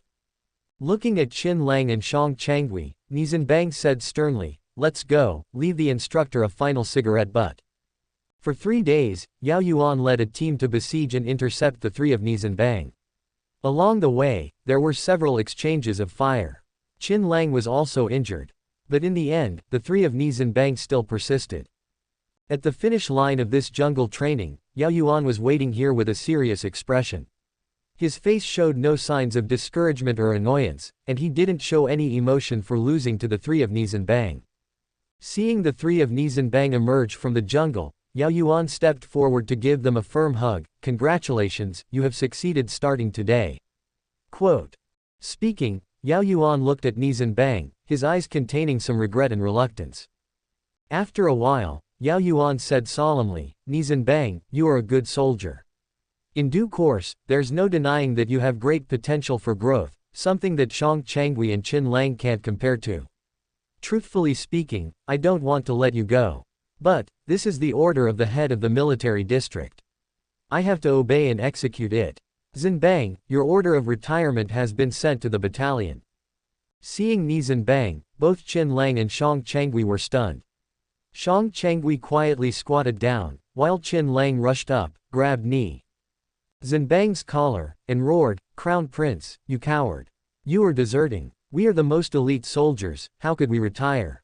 This is impossible, you are a deserter. I look down on you." Crown Prince was Nie Zhenbang's nickname. In this 3-man group and the 10-man Special Operations team, Nie Zhenbang usually acted as the commander. His comrades nicknamed him Crown Prince, meaning the most cherished person, the brain of the team. However, no one knew that this nickname was not just a nickname, but also a fact. Nie Zhenbang also smiled bitterly. This retirement was too unexpected for him. He didn't expect his family to arrange for his retirement without notifying him. But at this time, although Nie Zhenbang had many complaints, he could not express them here. He just smiled bitterly and looked at the 2 of them. He patted their shoulders heavily and said solemnly, "Son, we are brothers, aren't we? We are people who have carried guns together. We are brothers." Check out our playlist for more amazing novels. Continue. Chapter 91 Elder Nie's Arrangement. The plane soared into the clouds. When the plane landed at Jingcheng City Airport, Nie Zhenbang was full of emotions. He had returned. After 3 long years, he was finally home. At this moment, the Zhou family had been marginalized. With the appointment of a new leader, the country was now dominated by the voice of reform and openness. The conservative faction was now being pushed into a corner. At the airport exit, a black Mercedes E-Class 300E was parked on the sidelines. At this moment, the personal secretary of the old man had come up to greet him. In this life, unlike the previous one, although Audi had teamed up with FAW. But, at the same time, Jingcheng Automobile had also aligned with Mercedes. Consequently, the Audi 100 launched in the country was inferior to the E300 launched by Mercedes. The Audi 100 was a product of 82, while the Mercedes was a new product launched in 86. Moreover, according to the agreement, for each new product of Mercedes, Jingcheng Mercedes has the rights and qualifications to request synchronous production or sale. In this manner, when there was not a significant price difference, Audi wasn't able to dominate the high-end car market in the country like it did in his previous life. Instead, it formed a rivalry with Mercedes. Zhenbang, you must be tired after the journey, please get in the car. The chief is waiting for you at home. The secretary warmly took Nie Zhenbang's luggage and put it in the trunk of the vehicle. With Nie Zhenbang getting in, the car swiftly started and drove out of the airport. It was still the familiar red-walled compound, that strictly guarded place. This was where the country's core lay. The car had a smooth journey, and directly stopped at the front of the house. At this point, the old lady was already eagerly waiting at the entrance. As Nie Zhenbang got out of the car, the old lady had already come to greet him. Looking at Nie Zhenbang, the old lady got somewhat emotional. You've grown stout and darker. It's good that you are back. It's good that you are back. At this moment, the old man also came out of the house. In terms of vitality, the old man had already deteriorated significantly. Looking at the maturity exhibited by Nie Zhenbang, the old man nodded in satisfaction and joked, it's good that you're back. If not, your grandma would have grown calluses in her ears bothering me about it. In the following days, Nie Zhenbang paid a visit to his school. At this moment, Nie Zhenbang was also reflective. In his previous life, he withdrew midway through his studies due to the fall of the Nie family after the official appointment of the new leader. Furthermore, the old man was no longer there to protect the Nie family at that time. Now, the tricky situation of the Nie family had finally changed. Moreover, the Nie family had actually become a leading force in the reformist faction. After obtaining his graduation certificate from Professor Shi, Nie Zhenbang immediately went to Professor Wang's office. Over the past few years, Nie Zhenbang had already achieved party membership, but as his enlistment in the army did not follow the regular procedures, all of his party relations and academic records were maintained at Jingcheng University. In short, his 3 years of military career would not be found on Nie Zhenbang's resume. At this point, Professor Wang once again brought up the subject of Nie Zhenbang studying for a master's degree. This time, Nie Zhenbang accepted Professor Wang's invitation without any evasion and agreed to come when the school starts. At this moment, Nie Zhenbang was very clear. As the country's reform and opening up deepened, a person's academic record would become an important factor in an official's promotion. At this moment, since he had decided to tread on this path, there were certain things he had to prepare and couldn't compromise on. When he got home, his grandpa was relaxing on a rocking chair. Seeing Nie Zhenbang return, he suddenly opened his eyes and patted the stone bench next to him, saying, Zhenbang, come sit, let's talk. Hearing his grandfather's words, Nie Zhenbang naturally had no objections. He walked over, sat on the stone bench, and asked, Grandpa, how's your health recently? But his grandfather waved his hand and said, not good. Actually, I'm already in a semi-retired state. The old leaders have already retired. Old Yang has also retired. Among the old folks, only I am left. It's about time. This statement took Nie Zhenbang aback. There would be a distinct difference in the family situation depending on whether his grandfather retained his position or not. For now, his grandfather was the oldest member of the Political Bureau Standing Committee, and with him there, Chief Noel would give some face to the Nie family no matter what. However, once his grandfather retired, if the Nie's descendants didn't have good capabilities, then it might be difficult for his father and uncle to progress any further. Seeing Nie Zhenbang's startled expression, his grandfather laughed. At this moment, he seemed to have a detached attitude of lightheartedness about everything. He waved his hand and said, Zhenbang, is there anything difficult to comprehend? Birth, aging, sickness, and death, the succession of old and new, or a law that all things in the world must follow. What's the problem whether I retire or not? If the descendants are promising, even without me, the Nie family can continue to thrive. But if the descendants are disappointing, can I live forever? His grandfather's words, straightforward as they were, showed an acceptance of the inevitable. Descendants will make their own fortunes. Everything had to be done independently. Saying this, he looked at Nie Zhenbang, who appeared thoughtful. The old man nodded approvingly. This grandchild was arguably the most outstanding among the Nie family's descendants. He hadn't seen it before, but in recent years, the influence of Nie Zhenbang had gradually come to bear. Let's not mention anything else, but at least in the fields of industrial machinery manufacturing, special steel metallurgy, and military equipment development, as Nanzun chief said, one Nie Zhenbang could count as tens of thousands of soldiers. At this moment, he realized how astute Dong was in his insight. His grandfather spoke again. Zhenbang, when you graduate, the state will allocate you a position. The school assigned you to Yu province, which is my old base. Most of the officials here are my former students and old officials. This can be considered as the sphere of influence of our Nie's family. If you start your career here, your road to officialdom will be easier. However, I turned it down. Nie Zhenbang was greatly shocked by this.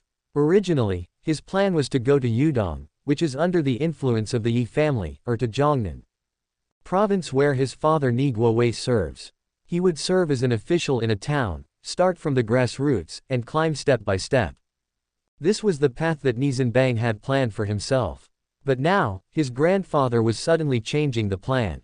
He was inevitably surprised. Nie Zhenbang, faced with his grandpa's calm gaze, asked, "Why, Grandpa? Isn't it good to start from grassroots levels?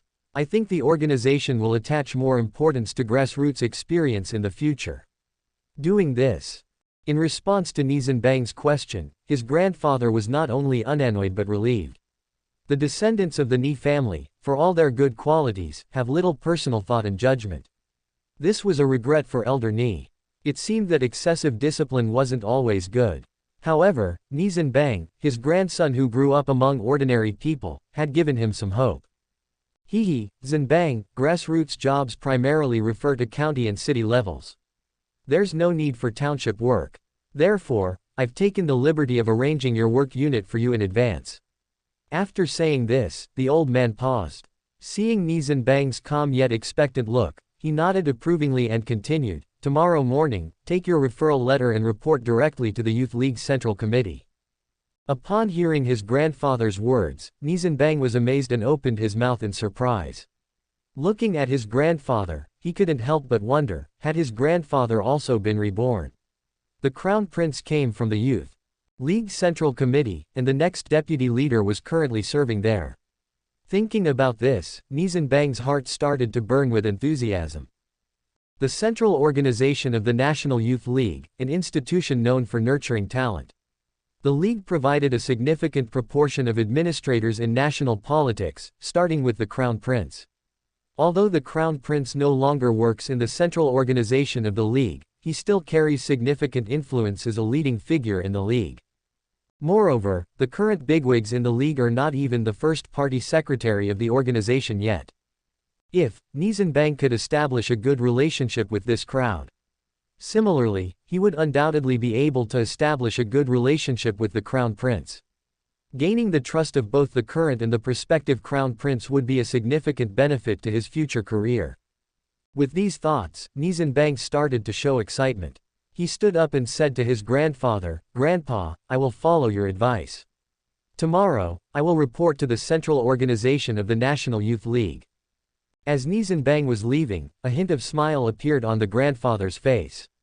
He seemed to be talking to himself, old Dong, I know your sixth daughter is working in the League. Now, whether your granddaughter can seize this opportunity depends on the relationship between these two youngsters." Jingcheng's downtown, east intersection of Qinmen Street. This is the headquarters of the National Youth League. A simple yet imposing office building, guarded by several armed policemen who stood straight. When they saw Nie Zhenbang, they saluted him and then asked, "Comrade, how can we assist you?" Nie Zhenbang took out his letter of recommendation and said to the policeman, "Comrade, I am a recent graduate from Jingcheng University. I am here to report to work today." After carefully examining Nie Zhenbang's credentials, the policeman returned his letter, and directed him to the office building. "Turn left after you enter the door, go upstairs to the second floor, the third room. That's where the organization and personnel department is located. You can complete your procedure there." Following the policeman's directions, Nie Zhenbang quickly found the organization and personnel department. The office door was slightly ajar. At that moment, he felt a wave of nervousness entering him. Even though he was reincarnated, this is his first foray into politics. Despite his recollection of his previous life, he couldn't help but feel timid. Standing at the door, he took a few deep breaths, then started muttering to himself, Nie Zhenbang, don't be scared. You're a man who has undergone rigorous military training. You can never show fear, never back down. You will never desert. Just as he was whispering to himself, a laughter followed by a familiar voice suddenly echoed behind him. Nie Zhenbang, it's been 3 years since I last saw you. I didn't expect you to be as amusing as ever. Nie Zhenbang spun around with a start, and to his surprise exclaimed, Dong Wan. What are you doing here? Upon hearing Nie Zhenbang's words, Dong Wan's smile turned into a clouded expression as she sneered, just because you can report to work here, doesn't mean I can't. What kind of logic is that? With that, Dong Wan pushed open the door and walked in. There were 2 desks inside the office, and as soon as they saw Dong Wan, they greeted her with smiling faces. She glanced at Nie Zhenbang, who was still standing at the door, her eyes twinkling with amusement. His reaction was quite surprising. He had been incredibly successful in business, and his performance during his military service in the Exhibei region over the past 3 years had also been outstanding. Besides, his university grades were praiseworthy. With such achievements under his belt, Dong Wan had to marvel at Nie Zhenbang's talents. It seemed there wasn't anything he couldn't accomplish. However, Nie Zhenbang's nervous demeanor today took Dong Wan by surprise. At this moment, Dong Wan finally found some balance. Apparently, there were things in this world that this guy was afraid of. Seeing Nie Zhenbang still standing nervously at the door, Dong Wan spoke up, Nie Zhenbang, come in. What are you doing at the door? Aren't you here to report to work? Hearing Dong Wan's familiar tone, one middle-aged woman in the office began to tease Dong Wan. Little Wan, who is this? You two seem very familiar.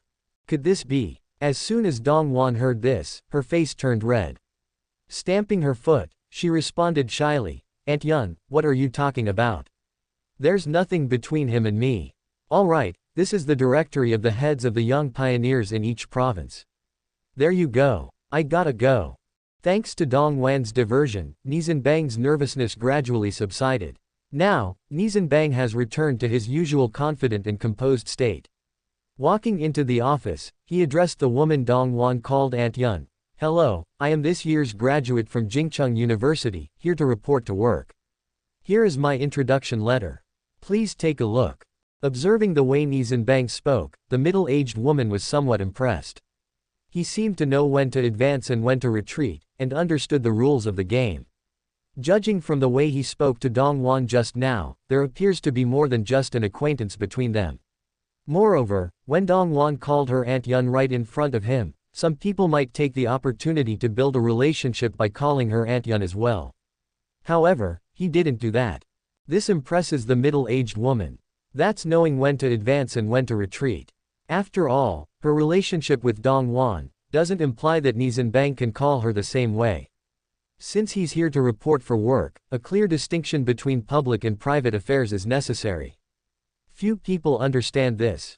The middle-aged woman then nodded her head, accepted Nie Zhenbang's introduction letter, and after a careful look, she took out a form from the side drawer and handed it to Nie Zhenbang. Nie, an exceptional graduate from Jingcheng University, huh? And a graduate student under Professor Wang, plus you're a party member. You're indeed talented. Welcome to contribute to our central ministry's work. Go ahead and fill out this form first. I'll notify the finance department to set up your payroll. They say handwriting speaks about a person, and this era was not like the future when computers would dominate. In this era, handwriting was a face card. Seeing Nie Zhenbang's graceful, unrestricted handwriting, Aunt Yun praised, good job, Nie. As a top-tier graduate from Jingcheng University, your handwriting is quite good. Aunt Yun rose to her feet and said, Nie, we've already decided on your assignment. You will be allocated to the National Youth League. Go ahead and report to them. The specifics of your work schedule, you will have to approach your leaders for that. Upon hearing Aunt Yun's words, Nie Zhenbang felt his heart race again. The National Youth League, isn't that the place that the next vice chairman Mu Dingzhan is currently in charge? Following Aunt Yun, they went upstairs to the 5th floor, to a row of offices on the left. These are where the National Youth League offices are located. At the moment, the office door is wide open. It's a large office, with 8 people working together, desks set out opposite each other. Seeing Aunt Yun, a middle-aged man about 40 years old stood up with a warm smile on his face. Why has Deputy Minister Zhou come over personally? Who's this? Hearing the man's words, Nie Zhenbang was stunned. He hadn't expected that Aunt Yun was actually the Vice Minister of Organization's Personnel Department. She was so approachable and unpretentious. At this moment, Deputy Minister Zhou, or Aunt Yun as Dong Wan calls her, also laughed and said, "Old Guo, I'm here to bring some talent over to your Youth League side. Let me introduce, this is Nie Zhenbang, a graduate from Jingcheng University." She turned to Nie Zhenbang and said, "Nie, this is your direct superior. Deputy Director Guo of the Youth League office. You'll have to learn from and consult Director Guo in your work." Nie Zhenbang was about to speak when Director Guo extended his hand with a warm smile. "Nie, welcome. From now on, we'll be comrades in the same trench." Quote. At this moment, looking at Director Guo and Aunt Yun beside him, Nie Zhenbang began to understand why his grandfather had arranged for him to join the Central Committee. Chapter 93, Putting on a Fat Act After Getting Slapped in the Face. At this point, Nie Zhenbang realized that his grandfather didn't possess any prophetic abilities. He didn't foresee that in the next few decades, officials from the group would dominate the national political scene, becoming an important force. At this moment, it became clear for Nie Zhenbang. The reason why Elder Nie placed him in this position was because the harshness of the political struggles here are much lower compared to those in the grassroots and other places. This was the last thing that his grandfather could do before retirement for his official career. Once Elder Nie retreats completely, regardless of how things progress, the influence of the Nie family would no longer be so prominent. For his career advancement, aside from his family background, his abilities would be the deciding factor. For Nie Zhenbang, who had never had any political experience, embarking on a career path in the grassroots may ruin his political future if he was not careful. At the National Youth League, his career path could be less treacherous, the rank is present and the conflict is not as intense. It's considered the most appropriate place to start. The National Youth League, although he was assigned here, in reality, he was still an ordinary clerk at the Youth League Central Committee. Here, he is mainly responsible for liaising with the members of various groups of the National Youth League. At the same time, he is also responsible for coordinating the Youth League's magazine, Washa Children. At this moment, after the departure of Minister Zhou, the person Aunt Yun referred to, Director Guo immediately turned to Nie Zhenbang and said, "Nie, I will call you Zhenbang from now on for a more intimate relationship. Come, let me take you to the office." He followed Director Guo to the innermost office. At this moment, the entire Central Committee's office building has not been renovated. Many units are sharing offices here, thus, the whole office building seems somewhat crowded. In a large office room, 8 desks are arranged. As Guo led a young man into the room, the 7 people in the office stood up. Inside the office, the 2 seats near the window facing the entrance were the best in the room. Naturally, the 2 seats were taken by the most senior staff in the office. To Nie Zhenbang's surprise, a man who appeared to be about 24 years old was sitting there, his demeanor exuding a prideful stance. Indeed, the average age in the office was about 27 or 28 years old. Many were older than him, yet none of them had managed to nab one of the best seats. This indeed was a fact worthy of pride. At this point, Director Guo clapped his hands, attracting everyone's attention, and then pointed to Nie Zhenbang, introducing, "Everybody, let's pause for a bit. I'd like to introduce a new colleague. Nie Zhenbang. He is a top graduate from the Department of Chinese Literature at Jingcheng University. From now on, we are colleagues. Please take good care of him." After the introduction, Nie Zhenbang was naturally arranged to sit in the worst spot of the room, facing the door, the last seat in the room. During the day, aside from opening and closing the door, even if the leader casually enters, they would not be able to notice him immediately. Although the political wrangling at the youth committee isn't as intense and apparent, even in the most relaxed place, seniority still matters. At this moment, Zhenbang adjusted his mindset. Here, there is no grandson of Elder Nie or the grandson of the head of state, only Nie Zhenbang. After the Director Guo left, Nie Zhenbang stood up, smiling, everyone. As the newcomer, I am not familiar with many matters and processes. If there are areas I am not doing well in my work in the future, I kindly ask for your understanding. My name is Zhenbang Nie, you can all just call me Nie. After this, Nie Zhenbang paused for a moment, then continued, if you all have time, how about joining me for a meal this evening at the capital restaurant, Tan Family Hall? At this point, what Nie abides by is the principle of opening the way with human favor. He does not have much experience in politics. But, Nie Zhenbang has advantages that others don't. 1. He knows about some personalities and incidents in the future. Particularly in the youth committee circle, he is certain he won't pick the wrong side. Besides, having no political experience does not mean he is completely unqualified.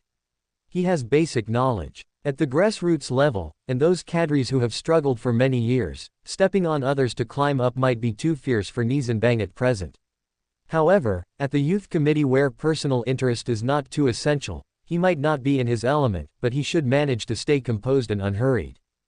In Huasha, there is an old saying, a mouth that takes food is obliged, a hand that takes gifts is softened.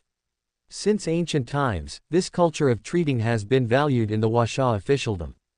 Nie Zhenbang is now employing this approach as a quick way to foster relationships amongst his colleagues.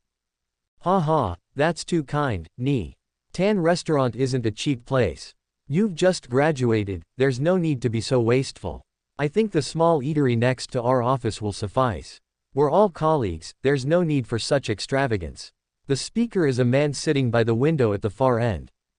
The man appears to be around 30 years old and dresses quite modestly, in a gray jacket, a common outfit in this era. However, his overall demeanor is quite refreshing. He emanates a youthful and upward energy. When he smiles, it's very inviting. As soon as his voice fell, the young man sitting across from the somewhat arrogant young man chuckled, the Tan restaurant. At this hour, I'm not sure if we can even get a reservation. At this time, the Tan restaurant's private rooms are always very popular. We might not be able to book one even if we tried a few days in advance. His statement has an arrogant undertone. This makes Nie Zhenbang frown. This man's sarcastic innuendo is quite obvious. At this moment, the arrogant man nodded, looking at Nie Zhenbang, saying in a patronizing tone, Nie, you have just graduated. There is no need to go around spending money you don't have. Old Zheng is right, we are all colleagues. We can just eat at the small restaurant nearby. Lu Yang, you. At the moment, not only Nie Zhenbang is unhappy, but old Zheng, the man whose office position is almost equivalent to Lu Yang, is feeling somewhat incensed too. The arrogant man, Lu Yang, seems indifferent. He gets up, saying casually, it's time to clock off. I'll leave first. As Lu Yang gets up and leaves the office looking insouciant, a man opposite him, apparently his follower, gets up and looks at old Zheng. Despite his smile, he shows no remorse. Sorry, brother Zheng. Lu and I have another dinner appointment at the Tan restaurant with Kun. I won't be able to make it to today's dinner. You guys go ahead. Watching them leave, the office springs back to life. One of the girls mumbles disdainfully, bootlicker. A man around 26 or 27 years old gets up, advises Zheng, whose face has turned pale, brother Zheng, it's not worth getting upset over such people. He's just a member of the extended Lu family. He acts as if he's the direct descendant of their family's eldest son. Such people will stumble sooner or later. We shouldn't bother with him. At this moment, Nie Zhenbang becomes interested in Zheng. From the way Lu Yang and the other man were trying to belittle Zheng, it was quite obvious. But now, Zheng regained his composure, the sort of composure not everyone can have. Also, it seems that Zheng has good interpersonal relationships in the office. He must be a talented individual. As Nie Zhenbang contemplates, Zheng smiles at him. Nie Zhenbang, I hope we haven't embarrassed ourselves in front of you. The head there was Lu Yang and the other one is Sun Hu. Lu Yang has some connections and always has his nose in the air. We should just ignore them. Let me introduce myself, my name is Zheng Zhensheng. I'm from Chubei. In our office, I am the oldest. If you'd like, you can call me brother Zheng in the future. Zheng pauses for a moment before continuing, Zhenbang, Lu Yang is right. The Tan restaurant is too upscale for us. We are not some important figures, we can just find a casual place to gather. Nie Zhenbang considers Zheng a worthy acquaintance to make. As for his ability, he will have ample opportunity to observe.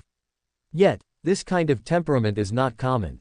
With this thought in mind, Nie Zhenbang jokingly says, half seriously, half mockingly, "Brother Zheng, today I will save face at the cost of a swollen face. We'll go with the Tan restaurant." Chapter 94, Sycophantic Bullying, Part 1. Hearing Nie Zhenbang's words, the remaining people in the office looked up at him in astonishment. The prevailing thought among all of them was that this new young man was simply too stubborn and somewhat lacking humility. The Tan family hall at Capital Restaurant, just as Lu Yong and others had said, was bustling with people due to the constantly developing society and the rising economic level. It wouldn't be exaggerating to say that the place was always crowded. Nowadays, one might find a temporary spot in the dining hall, but to get a private room, a reservation was absolutely necessary. Furthermore, all believed that Nie Zhenbang was acting immaturely. If he bumps into Lu Yong at the Tan family hall, wouldn't that embarrass everyone? Lu Yong is a proud and vengeful person. This action was equivalent to putting salt on his wound, almost like declaring a war. Hearing that Nie Zhenbang still insisted on going to the Capital Restaurant, many silently shook their heads. Only old Zheng was watching Nie Zhenbang silently. The temperament displayed by Nie Zhenbang was too calm, not at all like trying to flaunt his unaffordability. Old Zheng, a graduate from the renowned Huaqing University in Jingcheng, had once been ambitious when he first joined here. But reality had given him a stark lesson. Sometimes, mere enthusiasm wasn't enough. Being just an official enjoying sub-department level treatment at the age of 26 or 27 was a failure for Zheng Zhensheng. However, canny observational skills were an unexpected result from those years of failure. His gaze met with Nie Zhenbang's for an instant. Immediately after, Zheng Zhensheng laughed and said, "Since you're insisting, Zhenbang, we'll comply with your wishes. I've heard that the imperial cuisine at the Tan family hall is exceptional. Today we'll have the chance to experience it." After work, a group of people walked out of the office building in a grand manner, drawing curious looks from colleagues in other departments. As they reached the foot of the building, Nie Zhenbang was surprised when Dong Wan suddenly appeared from the side. The present Dong Wan, compared to her time at the Yuying school, seemed less cold and more gentle. Upon seeing Nie Zhenbang, Dong Wan chuckled and said, "Nie Zhenbang, seeing such a big group of you, you must be going out to eat." At this moment, old Zheng glanced at Nie Zhenbang with amusement. He was well aware of Dong Wan's deep connections. She currently worked at the youth group and was a well-known aloof beauty. Old Zheng hadn't expected her to know Nie Zhenbang. Appearing somewhat bitter, Nie Zhenbang recalled how Dong Wan's attitude towards him had changed since their intense race. He then chuckled, "Well, since I've just reported for duty, I'm taking my senior colleagues out for a meal to show my gratitude. Want in?" Nie Zhenbang's memory of Dong Wan was still stuck in the past, and this invite was nothing more than a courteous gesture. However, much to his surprise, Dong Wan promptly accepted, saying, "Sure." Seeing Nie Zhenbang's dumbfounded expression, Dong Wan wore a teasing smile and urged everyone, "Let's go. If we stand here any longer, there won't be any food left." 7 people in 2 taxis headed straight to Capital Restaurant. At this hour, luxury cars were already gathered at the entrance of the brightly lit Capital Restaurant. Ever since Audi and Mercedes had entered Huasha, the domestic automobile industry had begun to prosper, and these brands had become more common on the streets. With the deepening of domestic reform and opening up, a doorman was stationed at the entrance of the Capital Restaurant. Luxury cars would receive a warm welcome, but for 2 taxis, it was nice enough not to be rushed by the attendants and security guards. As soon as they walked in, a waiter was already greeting them. "Good evening, may I ask, do you have a reservation?" Nie Zhenbang had been to Tan's restaurant quite a few times in the past. However, in recent years, after Nie Zhenbang disappeared from Jingcheng, he found that it had changed a lot when he returned. As the host today, everyone naturally looked at Nie Zhenbang. At this moment, Nie Zhenbang also stepped forward, smiling and said, 7 people, no reservation, do you have any seats left?" Upon hearing Nie Zhenbang's words, the waiter nodded, indicating a table in the corner of the hall with some regret. "The only seats left are at that table, but it's a table for 6. If you all want to sit, we will have to add another chair. Is that okay? Brother Zheng, what do you think?" At this moment, Nie Zhenbang handled the situation very well. He was the host, but this time, he wanted to build relationships with his colleagues. If he took care of everything himself, not only would it be ineffective, but it would also give people a sense of arrogance. At this moment, Nie Zhenbang deliberately handed the decision-making power to Zheng Zhensheng. In this situation, this was a clear sign of respect towards Zheng Zhensheng. This would win the approval of everyone else. Everyone felt that Nie Zhenbang knew when to hold back and when to push forward. As expected, the way Zheng Zhensheng looked at Nie Zhenbang at this moment also showed a difference. At first, Nie Zhenbang seemed to Zheng Zhensheng like a young calf not afraid of a tiger. He didn't understand what power was and was stubbornly confrontational. But now, old Zheng thought, this Nie was not simple. Then, Zheng Zhensheng also laughed and said, "Zhenbang, today you are the host. It's not right to listen to the guests, right? This would be like declaring a siege. Everything follows your arrangement, even if we have to stand to eat, we don't mind." Seeing Zheng Zhensheng say this, Nie Zhenbang also nodded and said, "Since Brother Zheng said this, let's arrange it over there. Please bear with us, seniors. Next time, after we reserve a box in advance, we can enjoy it again. If you say that Tan's restaurant didn't reserve any boxes, that would be impossible. But you see, he had been away for several years now, and at this moment, if he went to Yang Anbang or Lu Kun, his identity would be exposed, and this was something Nie Zhenbang didn't want." After the group sat down, Nie Zhenbang took the initiative to hand over the task of ordering food to Dong Wan. This was also a kind of skill Nie Zhenbang had developed. At a place like the capital restaurant like Tan's restaurant, having a meal now cost at least a few hundred yuan. At this point, everyone else's salary might just be a little over 200. A month's salary wasn't enough for even a meal. Letting his colleagues order would be insulting. Nie Zhenbang naturally wouldn't do such a thing. Handing it over to Dong Wan, on the other hand, seemed very suitable, and the others wouldn't have any objections. When all the dishes were served, suddenly, a voice from the side rang out, "Dong Wan. Little Wan, is that really you? Why are you here? You said you didn't want to come out to eat, didn't you?" After saying that, the voice rang out again, "I was wondering who it was. It's you guys. How come there was only one table left? Even had to add a chair. If there's no seat, you should have looked for me." At this moment, Lu Yang walked over. His gaze was focused on Dong Wan. Looking at Lu Yang, a trace of anger appeared on Dong Wan's face. Dong Wan was angry with Lu Yang's tone of voice, and her face was as cold as before. She said unkindly, "Lu Yang, I've told you a long time ago, you can call me Dong Wan, or Comrade Dong Wan. Please don't be so familiar. We are just acquaintances. Besides, do I need your permission for who I dine with?" As soon as Lu Yang heard this, his face darkened. Next to him, one of his followers jumped out, pointed at Dong Wan and said, "Dong Wan, you shouldn't reject an act of kindness. Do you know who our young Master Yang is? He is offering to feed you, it's an honor for you. Don't give a damn if you don't appreciate it. You came with this kid, didn't you? I've said that you were strangers to our department before, but today you are gathering together. This kid is just a student from Jingcheng University, right? Crushing him would be simpler than crushing an ant." At this moment, hearing these speech from the follower, Nie Zhenbang couldn't help but stand up. He looked at Lu Yang and the follower next to him and said, "Young Master Yang, whom Dong Wan dines with should be her decision, shouldn't it? Your lackey here is not very likable, and his mouth isn't clean either. He is a bully. I think young Master Yang needs to manage him. There are many people in Jingcheng that one cannot afford to offend. If he gets young Master Yang into trouble, I'm afraid it won't be good." Chapter 95, People Leave, Tea Gets Cold. As the saying goes, even before you kick a dog, you should consider its owner. No matter how arrogant this follower might seem, he only acts this way to others. He only asserts himself to boost his master's reputation. It wouldn't matter if he was applying dog-like loyalty or anything else, it's all a matter of their internal affairs which they could handle behind closed doors. However, in front of so many people, especially when those present are colleagues from the same department, if Lu Yang really acquiesces to Nie Zhenbang's words, then he would lose face completely. No one then would dare to associate with him in the future.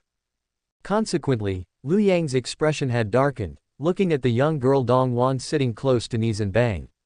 He'd clearly heard the bantering words, and now, old resentments and new grudges welled up in his heart, causing his face to darken even more. His face was stormy as he sneered coldly, "Little Nie, you should be more humble in life. In Jingcheng, the water's deep. You can offend someone if you're careless. It would be terrible to end up meeting a grim end." At this point, his view of Dongwon had changed. People change. Initially, Dongwon was famously known as a cold beauty in the committee, not showing favoritism to anyone, which attracted Liu Yang's patience. After all, for women like her, patience usually pays off. However, now, seeing Dongwon and Nie Zhenbang acting so intimate, he didn't believe for a moment that it was due to work matters. One was in charge of Qinglian, the other led the Young Pioneers, two departments that had nothing to do with each other. His viewpoint had taken a shift. It's like a fairy from heaven suddenly turning into a prostitute. At this moment, Liu Yang was watching Dongwon, and he said in a deep voice, "Dongwon, you can stop pretending now. I thought you were a virtuous and hot-tempered woman, but it seems that you're nothing special, just a bit more attractive. This guy here, he's even younger than you. I didn't expect you to have such a preference, an older woman going for a younger man." When his words ended, Dongwan's face turned pale in anger. She stood up, her face flushing. When had the sixth daughter of the Dong family ever been so humiliated? When had she ever been spoken to like this? Dongwan rose, her fingers shaking as she pointed at Liu Yang. You bastard." Nie Zhenbang was standing now too. Normally he could tolerate some verbal irony against himself. After all, compared to his past life, this was nothing. But now it was Dongwon who had been hurt. Nie Zhenbang had to intervene. If the old man found out that Dongwon had been bullied and he, as a man, hid in the background, then the old man's crutch would likely end up hitting him. Therefore, looking at Liu Yang, Nie Zhenbang's expression turned serious, and he said sternly, "Liu Yang, I'm giving you a final chance. Apologize to Dongwon, otherwise, don't blame me for being ruthless." After saying this, Nie Zhenbang looked at Zheng Zhensheng and the others nearby, his face carrying an apologetic smile. "Sorry everyone for causing this mess today. How about this? Let's meet here at the same time tomorrow. I'll reserve a private room for us. Consider it a small gesture from me." Turning towards Dongwon, he said, "Wan, could you help send them to their cars?" Dongwon had now regained her composure, looking at Nie Zhenbang coming to her aid. The knight in shining armor scenario had befuddled her. Nie Zhenbang's intent was clear to her. At the committee, Dongwan's identity was deliberately concealed. Nie Zhenbang mustn't want her identity to be revealed. There's a difference between guessing something and witnessing it firsthand. Seeing the awkward atmosphere, Zheng Zhensheng knew that he alone could not resolve the situation. Even though he held good influence at the office, he knew that Liu Yang would not heed him. Intervening now would only humiliate himself. Having been in the committee for many years, his relationship with Nie Zhenbang had not yet reached a point where he would risk his future for him. Therefore, Zheng Zhensheng also laughed. "We're all colleagues, it doesn't have to be like this. Zhenbang, I'm really sorry. Let's leave first then." Once Zheng Zhensheng and the others had left, Nie Zhenbang spoke again. "Liu Yang, this is the last chance. I'll count to 3, apologize now, or don't blame me for being ruthless." At this moment, Liu Yang wore an arrogant expression, looking disdainfully at Nie Zhenbang.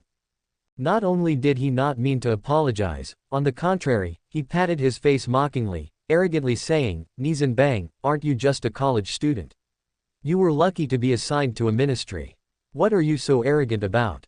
Let me tell you, there's so much in Jingcheng that you don't know. What did I do to her? Is Dongwon a princess or a lady of noble birth? I'm here, hit me if you dare, can you?" Before the words had fully fallen, a clear, resounding slap echoed through the hall. At this moment, the entire hall fell silent. All eyes turned in their direction. At this time, those who were dining in the Tan family hall were somewhat distinguished individuals within Jingcheng. Seeing someone starting a physical altercation in such a high-class venue piqued their curiosity. By now, Liu Yang had already covered his cheeks. Nie Zhenbang had hit him very hard. Initially, Nie Zhenbang was an expert in shape and tent fist. Coupled with his 3 years of military training, his strength and explosive power had increased dramatically. This slap from Nie Zhenbang was delivered without any reservation. In an instant, Liu Yang's face had swollen and blood trickled from the corner of his mouth. Looking at Nie Zhenbang, Liu Yang seemed somewhat incredulous. However, at this time, Nie Zhenbang was relentless and, staring at Liu Yang, continued, "Liu Yang, apologize now or your face will receive another slap." At this moment, Liu Yang was also somewhat stunned. Who exactly was this Nie Zhenbang, and why was he so domineering? Whether it was out of ignorance or high status, Liu Yang began to speculate. But upon hearing Nie Zhenbang's words, Liu Yang became violently angry. He glared at Nie Zhenbang and roared, "Apologize. Over my dead body. If you're so tough, you might as well kill me today. Otherwise, you better be prepared to pick up your own corpse." Simultaneously, Liu Yang also vented his anger at Dong Wan. With equal fury, "Dong Wan, you whore, remember this. If I don't die, I will rape and then kill you. How dare the two of you lay a hand on me?" Slap. Another crisp slap echoed. This time, the right cheek also swelled up. With both sides swollen, it could be said he had been balanced. Looking at Liu Yang, who had been beaten to the point of squatting on the ground, Nie Zhenbang said solemnly, "Liu Yang, this is a lesson for you for not minding your words. From today onwards, get out of Jingcheng. Otherwise, don't blame me if I take matters into my own hands." Just then, a voice rang out, "Well, look who's showing off. I want to see who dares to make such big claims." Looking up, Lu Kun and Li Hua, former Chief of Staff and current Deputy Political Commissar of Jingcheng City Military District, were walking over from the corridor. As soon as they saw Nie Zhenbang, both Lu Kun and Li Hua's eyes widened. Upon seeing the furious Dong Wan next to them, Lu Kun knew that his distant cousin must have stirred up big trouble. At this point, Nie Zhenbang sat down indifferently and said, "It seems out of sight is out of mind. I've been absent from Jingcheng for just 3 years, and now every Tom, Dick, and Harry is picking on me." Subscribe to Chinese Novel Audiobook YouTube channel. Chapter 96, Dong Wan's Madness. Hearing Nie Zhenbang's words, Lu Kun's face also turned a bit awkward. Lu Kun's identity was different from others. His old man is now a bona fide member of the Nie camp. From his own perspective, the relationship between Lu Kun and Nie Zhenbang has very clear boundaries. Looking at Liu Yang, still squatting on the ground, Lu Kun wished he could kick him hard. His distant relative was just too arrogant. He had no real talents, but had picked up some of the bad habits in Jingcheng, taking pride in having a vice minister-level uncle and relying on his cousin as if he owned the entire Jingcheng. At this time, Lu Kun also felt somewhat regretful, blaming himself for having been too indulgent before. Next to him, Li Hua also came up. Nie Guodong, the Nie family's eldest uncle, is now the head of the Jingcheng City Military District. Li Hua's father is also a deputy political commissar in the Jingcheng City Military District and has a deep relationship with them. Li Hua walked up and whispered, "Third brother, look, under such public circumstances, how about we go to the private room to discuss matters in detail?" Seeing Lu Kun hanging his head in silence, Nie Zhenbang felt much better. Lu Kun's comportment pleased Nie Zhenbang. His silence was a sign of acknowledging his mistake and taking responsibility for it. It also meant Lu Kun had no opinion on whatever punishment Nie Zhenbang decided for their relative. In fact, Lu Kun had made the best choice at that moment. Not to mention Nie Zhenbang's status, but even the princess behind Nie Zhenbang, Dong Wan, was one of Jingcheng's untouchables. Dong Wan's grandfather was a big shot in the advisory committee. Although he had now retired, he is still a highly respected figure even to the current leaders. If Miss Dong Six isn't pleased with what happened today and takes it further, it will not be something that can be resolved through a simple slap. Following Li Hua's entrance into the private room, Nie Zhenbang immediately took a seat on the sofa. Dong Wan also sat down next to Nie Zhenbang. Nie Zhenbang took out a pack of ordinary Zonghua cigarettes from his pocket. Although his grandfather and uncle have plenty of special supply Panda cigarettes due to their status, Nie Zhenbang, perhaps due to his fondness from his previous life, had no interest in them. In contrast, the ordinary Zonghua cigarettes were somewhat intriguing to him. At this moment, Lu Kun took the initiative and came up to Nie Zhenbang. "Third brother, it's obvious that we have an issue here. You know my temperament. I have nothing to say. Lu Yang is my cousin, but feel free to deal with him, or Miss Six deal with him, I won't have any objections. Whether you want him dead or alive, you can decide. Lu Kun stating so at this moment was not for lack of family affection, on the contrary, Lu Kun had a deep understanding of Nie Zhenbang's thoughts. By saying this, perhaps, Nie Zhenbang might let Lu Yang off. Otherwise, Lu Yang might not lose his life, but he would never become an officer again. As expected, upon hearing what Lu Kun had to say, Nie Zhenbang pondered in thought, looking at Lu Kun with an intrigued smile. After having not seen each other for 3 years, he didn't expect Kun to have developed such cunning.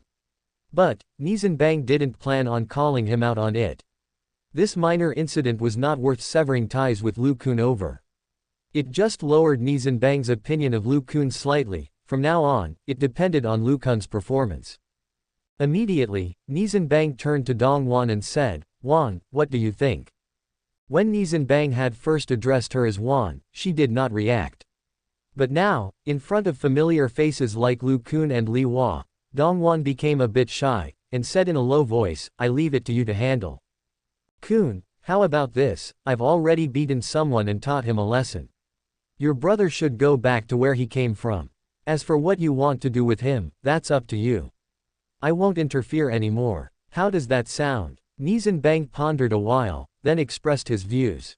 In fact, Nie Zhenbang was doing this for Lu Kun's own good. With Lu Yang's haughty character, continuing to hang around in Jingcheng might cause larger problems, which would also be troublesome for Lu Kun. Sending him back home, Nie Zhenbang believed, would secure a position for him. The Lu family should still have that capability. At this moment, Lu Kun turned his head towards Lu Yang and said, "Why are you still here? Do you find it enjoyable?" Under normal circumstances, he would not leave upon seeing Nie Zhenbang. But in this situation, Lu Kun had no choice but to go. He glanced at Nie Zhenbang and said, "Third brother, please chat with Dong Wan. I have some matters to attend to and I am afraid I cannot accompany you longer."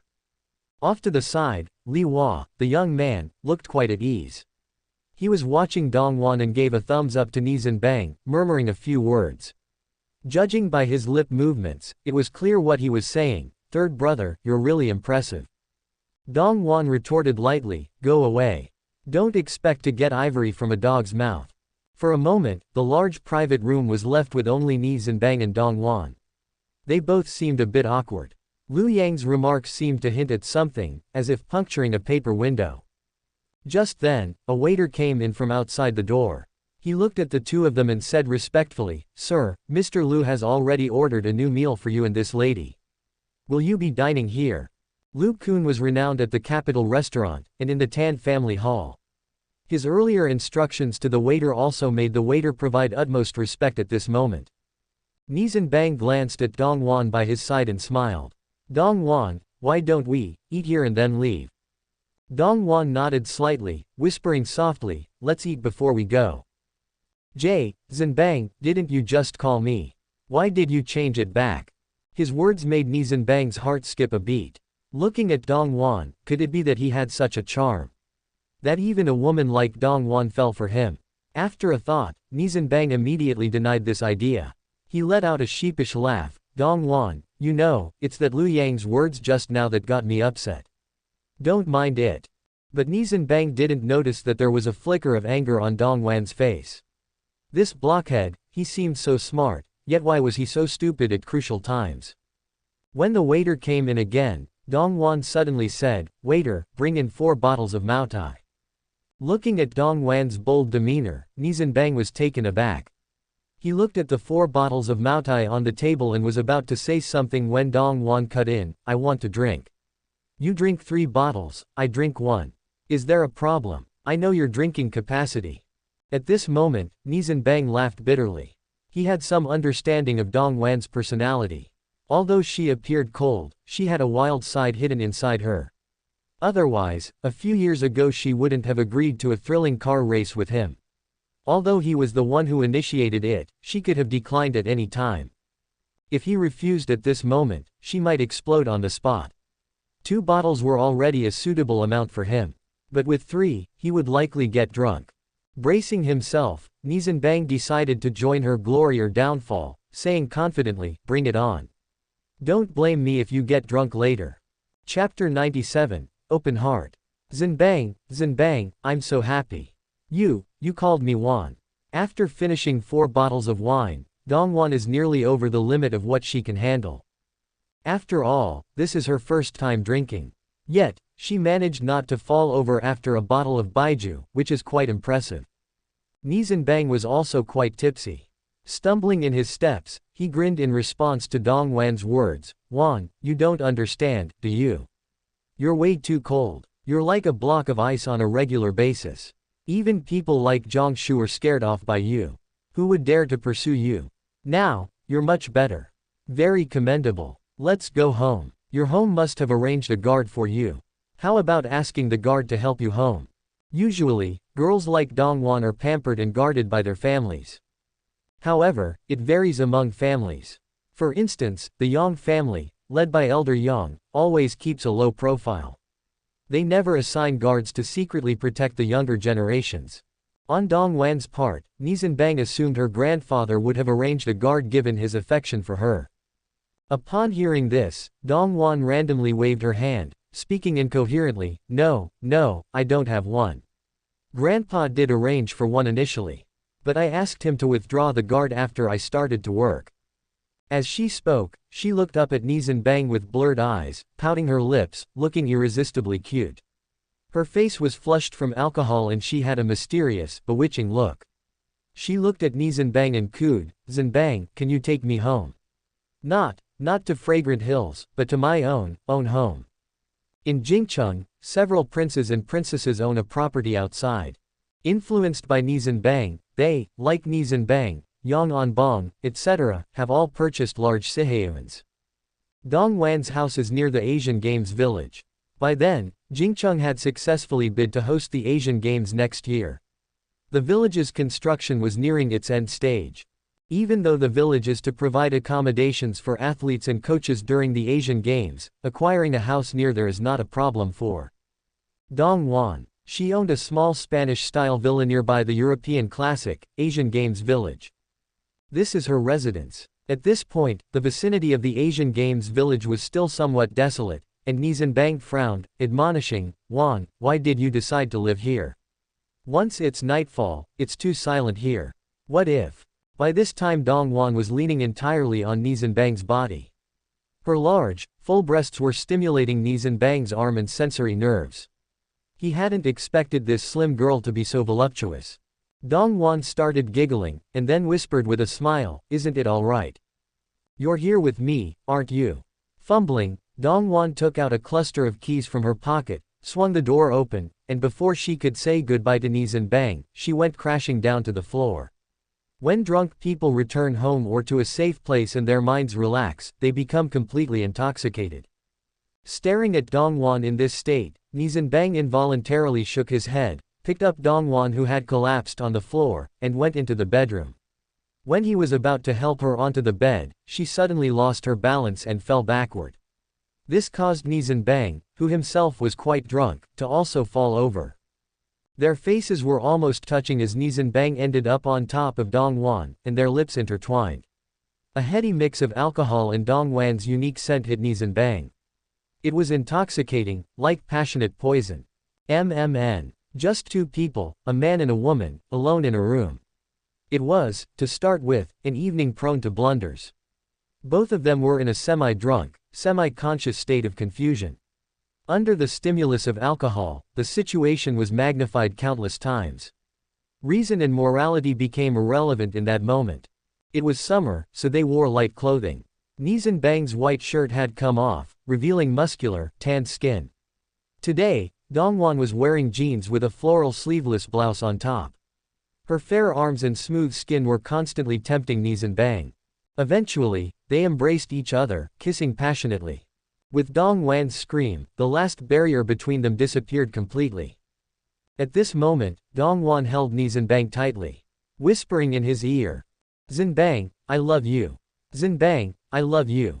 When the sunlight shone through the window and illuminated their faces, Nie Zhenbang and Dongwan were still in the same position as last night. Nie Zhenbang's impressive manhood was still buried deep inside Dongwan. Nie Zhenbang, aroused by Dongwan's scream, looked down at her, dumbstruck. At this moment, Nie Zhenbang looked like a distressed wife. But the sight of the fresh blood stain on the sheets assured him that this was not a dream. However, Dongwon regained her senses at this point.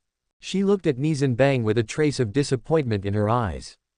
Shortly after, she quietly said, "Zhenbang, you are worried about Anna, right? A real man who truly loves someone, just loves. If you don't have any feelings for me, I, Dongwon, will never appear before you again. But if you also love me, why is that difficult to admit? Love is love, and it doesn't require justification. In this city, aren't there many men who have multiple wives? They just don't have the audacity to have relationships with two influential heirs like you." Dongwan's words pierced Nie Zhenbang's heart, and he felt a sudden sense of clarity. Indeed, even Yang Onbong from his future memories might have more than one wife. As a man, if you love someone, you just love them.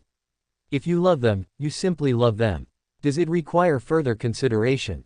Chapter 98, Dynasty Night Banquet. Wan, let's get married. Nie Zhenbang suddenly stood up, his expression very serious. In Nie Zhenbang's heart, since he and Dongwon have come this far due to coincidence, he must give Dongwon an explanation, regardless of her family background.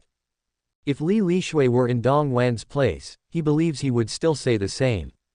However, Dongwon just shook her head at this moment. Looking at Nie Zhenbang, her eyes showed a touch of emotion. A man who could speak such words had not let Dongwan's feelings for him go to waste. She responded, "Zhenbang, let's hold off on this matter. Right now, you should be more concerned about your young girlfriend. As far as I know, Anna left the country 3 years ago. Now that she knows you're back, she must be restless overseas." Listening to these words, Nie Zhenbang felt a headache coming on. He had experienced Anna's persistence in his past life. It wasn't realistic to say that there were feelings between them, considering how little interaction he has had with young Anna in both his past and present lives. Even after the Nie family fell from grace in his past life, whenever Yang Onbong visited him, Nie Zhenbang would either make sarcastic remarks or outright insult young Anna until she left mad. Nevertheless, it was impossible to say he was not moved. Any man would be touched if he knew that a woman was willing to stand by him for a lifetime. Unless that man had an iron heart. Looking at Dongwon, Nie Zhenbang said with a firm expression, "Wan, don't worry about Anna. I will clarify things with her. I'm serious." At this moment, Dongwon burst into laughter, then said, "Zhenbang, I'm well aware of Anna's personality. She's an independent person who won't be easily swayed by your words. Let's not discuss this now. I'm not pressuring you. We can talk about our situation later. Also, in Jingcheng, there are plenty of men with multiple wives." Dongwan's words were a bit seductive, causing Nie Zhenbang to blush. It seemed that having a wife on each arm, sharing the same warm blanket was truly the highest state of life. Seeing Nie Zhenbang's indulgent expression, Dongwon spat disdainfully and muttered, "Humph, men, looking at one person while thinking of another. Both Anna and I are not ordinary women. If you mess things up, you might trouble the Nie family." Then, Dongwon seriously said, "Zhenbang, there's something else I need to discuss with you. My close friend, who happens to be your relative, a child from the Yi family, who has been abroad for many years, wants to host a high society charity event in Jingcheng. After thinking it over, the only suitable places in Jingcheng are your Dynasty Club and Yang Onbong's Tang Dynasty Club. Can you help with this?"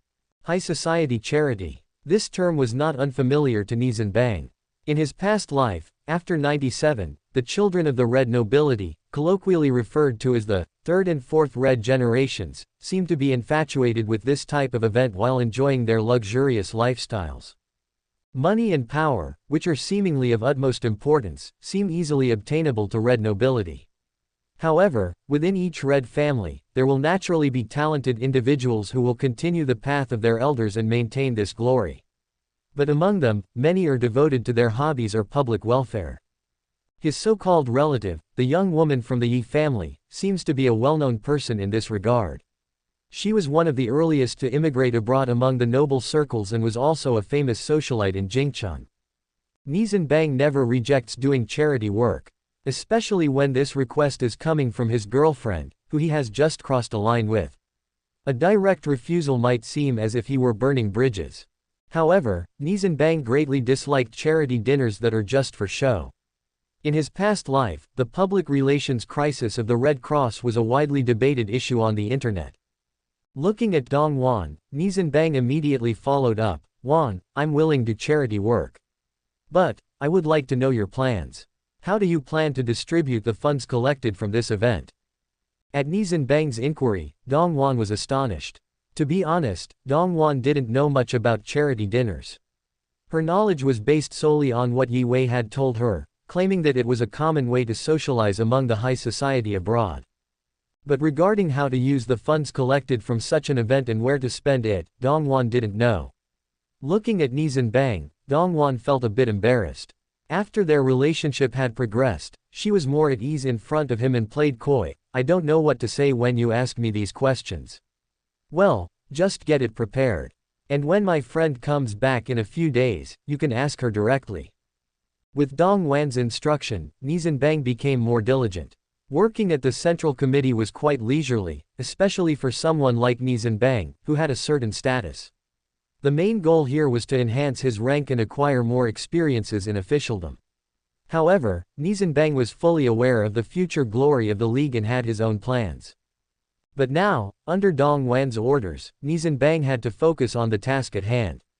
Moreover, a social evening was also a good way to expand his network. Currently, Li Lishui was in charge of the Dynasty Club. Li Lishui was the nominal big boss of the dynasty. With her Russian ethnicity, two cold-hearted bodyguards, Long and Tiger, always by her side, and the fact that most of the big shots in Jingcheng were very polite to her, Li Lishui had become quite a figure in Jingcheng in a short time. She was even rated as the most mysterious figure by some people. Outside the Dynasty Club, the dynasty had undergone a significant change in the past 3 years. Initially, the dynasty had just bought a 2-story building in Dongcheng district for business. But the current Dynasty Club was completely rebuilt on the original site. The square layout was very consistent with Huasha's aesthetic principles. All the scenery and decorations followed the principle of central symmetry in traditional Huasha culture. The Dynasty Club covered a large area, about 20 acres in size. In the current Dongcheng district, where land was exceedingly valuable, this was definitely a luxury. It was comparable to the land waste within the Red Walls. In front of the club was a huge parking lot. It seemed like a waste at the moment, but as the number of cars increased in the future, it would prove to be a display of foresight. The whole building was square in shape, with a total of 9 floors. In the traditional Chinese culture, 9 represented nobility. The so-called supreme authority of the 9-5 precisely meant this. As soon as Nie Zhenbang appeared at the entrance, the 2 security guards, who looked like bodyguards, greeted him at the door of the lobby. They were very professional and said politely, yet confidently, "Good day, sir. Please show your membership card. This is a private club and is not open to the general public." As a private club, membership cards were indispensable. They represented a person's status. Moreover, the membership card system was initiated by Nie Zhenbang himself. For this reason, the membership cards were even custom-made from Hong Kong. The Dynasty Club's membership cards were divided into 3 levels. The most basic card required a payment of 50,000 in annual fees and the card holder had to be a direct relative of a deputy department level official or above from any province or city to qualify. The next level was the Red Dragon card, which required a terrifying 80,000 in annual fees, along with an one-time fee of 800,000 upon joining. After joining, members could enjoy a lifetime membership. This level required at least department-level status. The last level was the Golden Dragon card. The membership fee reached an annual sum of 120,000, with a one-time fee of 1,200,000 upon joining. The minimum status for this level had to be at least at the sub-national level. Moreover, the number of members at the Dynasty Club was not limitless. The club had a cap of 999 members. Unless a member resigned or their membership was revoked, even if you were the grandson of the highest-ranking state official, you would have to wait for someone to leave to join. This demonstrated the dynasty's dominance. Currently, the Dynasty Club had 315 basic members, 63 Red Dragon members, and 11 Golden Dragon members. Nie Zhenbang immediately took out his membership card. It was a pure black card, with a lifelike golden dragon coiling on it. The card number was just a single digit, 1. Seeing this card and remembering Boss Lee's instructions, the two security guards instantly stood straight, and saluted. "Boss, welcome." Chapter 99, implements a project of hope. At the main entrance of the 9th floor of the Dynasty Club, here, is the apex of the entire dynasty. This floor, too, is the only floor of the Dynasty Club that is not open to the public. On this floor, a full 4,900 square meters of space is exclusively owned by the Dynasty Club, and there are 2 dedicated elevators on this floor. One of these elevators leads directly to the office area of the Dynasty Club. This area covers only 900 square meters. This is where the Dynasty Management, Personnel Department, Finance Department, and a series of other departments are located. The other elevator leads directly to the remaining 4,000 square meters of space, which is akin to a private territory. There is a huge Baroque-style living room, banquet hall, reception room, and dining room, as well as guest rooms and the master bedroom. The design here is like a large apartment. With Long leading the way, Nie Zhenbang took this private elevator directly up. Since it was a dedicated elevator, it didn't stop at other floors, and even the elevator portal wasn't designed. As the elevator opened, at this moment, Li Lishui was standing at the elevator doorway. She was somewhat excited at this time. Upon seeing Nie Zhenbang, a smile appeared on Li Lishui's face. This smile was different from her hypocritical one at public events, it was a sincere smile. Seeing Li Lishui again, Nie Zhenbang was also quite excited, as if time had returned to that night at the Prairie Hotel. It seemed like he could still hear that sentence whispering in his ear, "I'm not Lu Shahui, but I definitely don't want to become Chen Shimei." Unexpectedly, Nie Zhenbang opened his arms, put on a calm and confident smile, and said to Li Lishui, "Lishui, it's been a long time. Shall we hug?" Li Lishui was slightly taken aback, then charged towards him, throwing herself into Nie Zhenbang's arms. For the last 3 years, she had been completely managing affairs in the Soviet Union. Things like T-80, Su-30, industrial mother machines, complete data of Kiev-class aircraft carriers, large-scale engines, nuclear power technology research materials, and new special steel smelting technologies. Even the research materials for aircraft engines and the ready-to-use aircraft carrier now parked at the Ukrainian shipyard were her doing. Although it was Nie Zhenbang who provided the plan, all the specific operations were carried out by Li Lishui herself. In her 3 years in the Soviet Union, Li Lishui earned herself a nickname, Catherine the Great. This name may not be familiar to many, but another one should be. Catherine. 11. This title was bestowed upon Li Lishui by the Russians, a tremendous honor and sign of respect. The name Evelina became renowned among the high-ranking officials in the Soviet Union. "Zhenbang, I missed you." Her words were simple, but touching. At this moment, Long and Tiger had disappeared without a trace. Seeing the enchanting Li Lishui, Nie Zhenbang leaned in for a warm kiss. After a long French kiss, Nie Zhenbang's eyes were filled with determination. He whispered, "Even if the whole world becomes our enemy, I am willing." At this moment, Nie Zhenbang felt completely senseless about his debts. Since he had unexpectedly gotten involved with Dong Wan, why should he mind one more Li Lishui? He was going to face a Na anyway. If he refused Li Lishui at this moment, it would be unfair to her. Upon hearing this, Li Lishui suddenly broke free from Nie Zhenbang's embrace, her face filled with incredulous joy, and asked in return, "Really?" Seeing Nie Zhenbang nod affirmatively, only then did Li Lishui once again throw caution to the wind and leap into his arms. Holding Li Lishui gently, Nie Zhenbang could distinctly feel her body trembling. This was a pitiful yet admirable woman. He must never let her down in this lifetime. Then, Nie Zhenbang chuckled and said, "Lishui, I'm here this time to have you announce a notice in the club. Well, let's set it for a week from now. Host a charity evening for Dragon Tang's rising stars in the banquet hall. Go ahead and send the notice out. I guess there might be some charity sales. You better be prepared. A charity dinner. I've heard people talk about it, it's quite popular in the West, like a night of celebrities, or something. Even if you didn't mention it, I was planning to hold a small elite party at Dynasty Club during the Western Christmas season in a few months. However, I heard that charity dinners usually require the organizers to provide some items for charity auction. Have you prepared for that? Asked Li Lishui, slightly startled, then laughed. At this moment, Nie Zhenbang also felt a bit moved. Assigning these private businesses to Li Lishui really was the correct choice. From the earlier conversation, it was evident that Li Lishui was adept at business management. Nie Zhenbang then also laughed and said, "It's not necessary. This banquet is merely a request. We're only lending our place and network. Eventually, someone will come to discuss with you. We just need to handle some peripheral support tasks." Having said that, Li Lishui suddenly appeared a bit shy. Seeing Nie Zhenbang drinking tea, she suddenly stood up. "Zhenbang, you rest first. I am going to sleep now. Your room is over there, the largest master bedroom. Everything on the bed is new and is changed daily." Watching Li Lishui's retreating figure, Nie Zhenbang laughed. This girl, at this time, was becoming shy.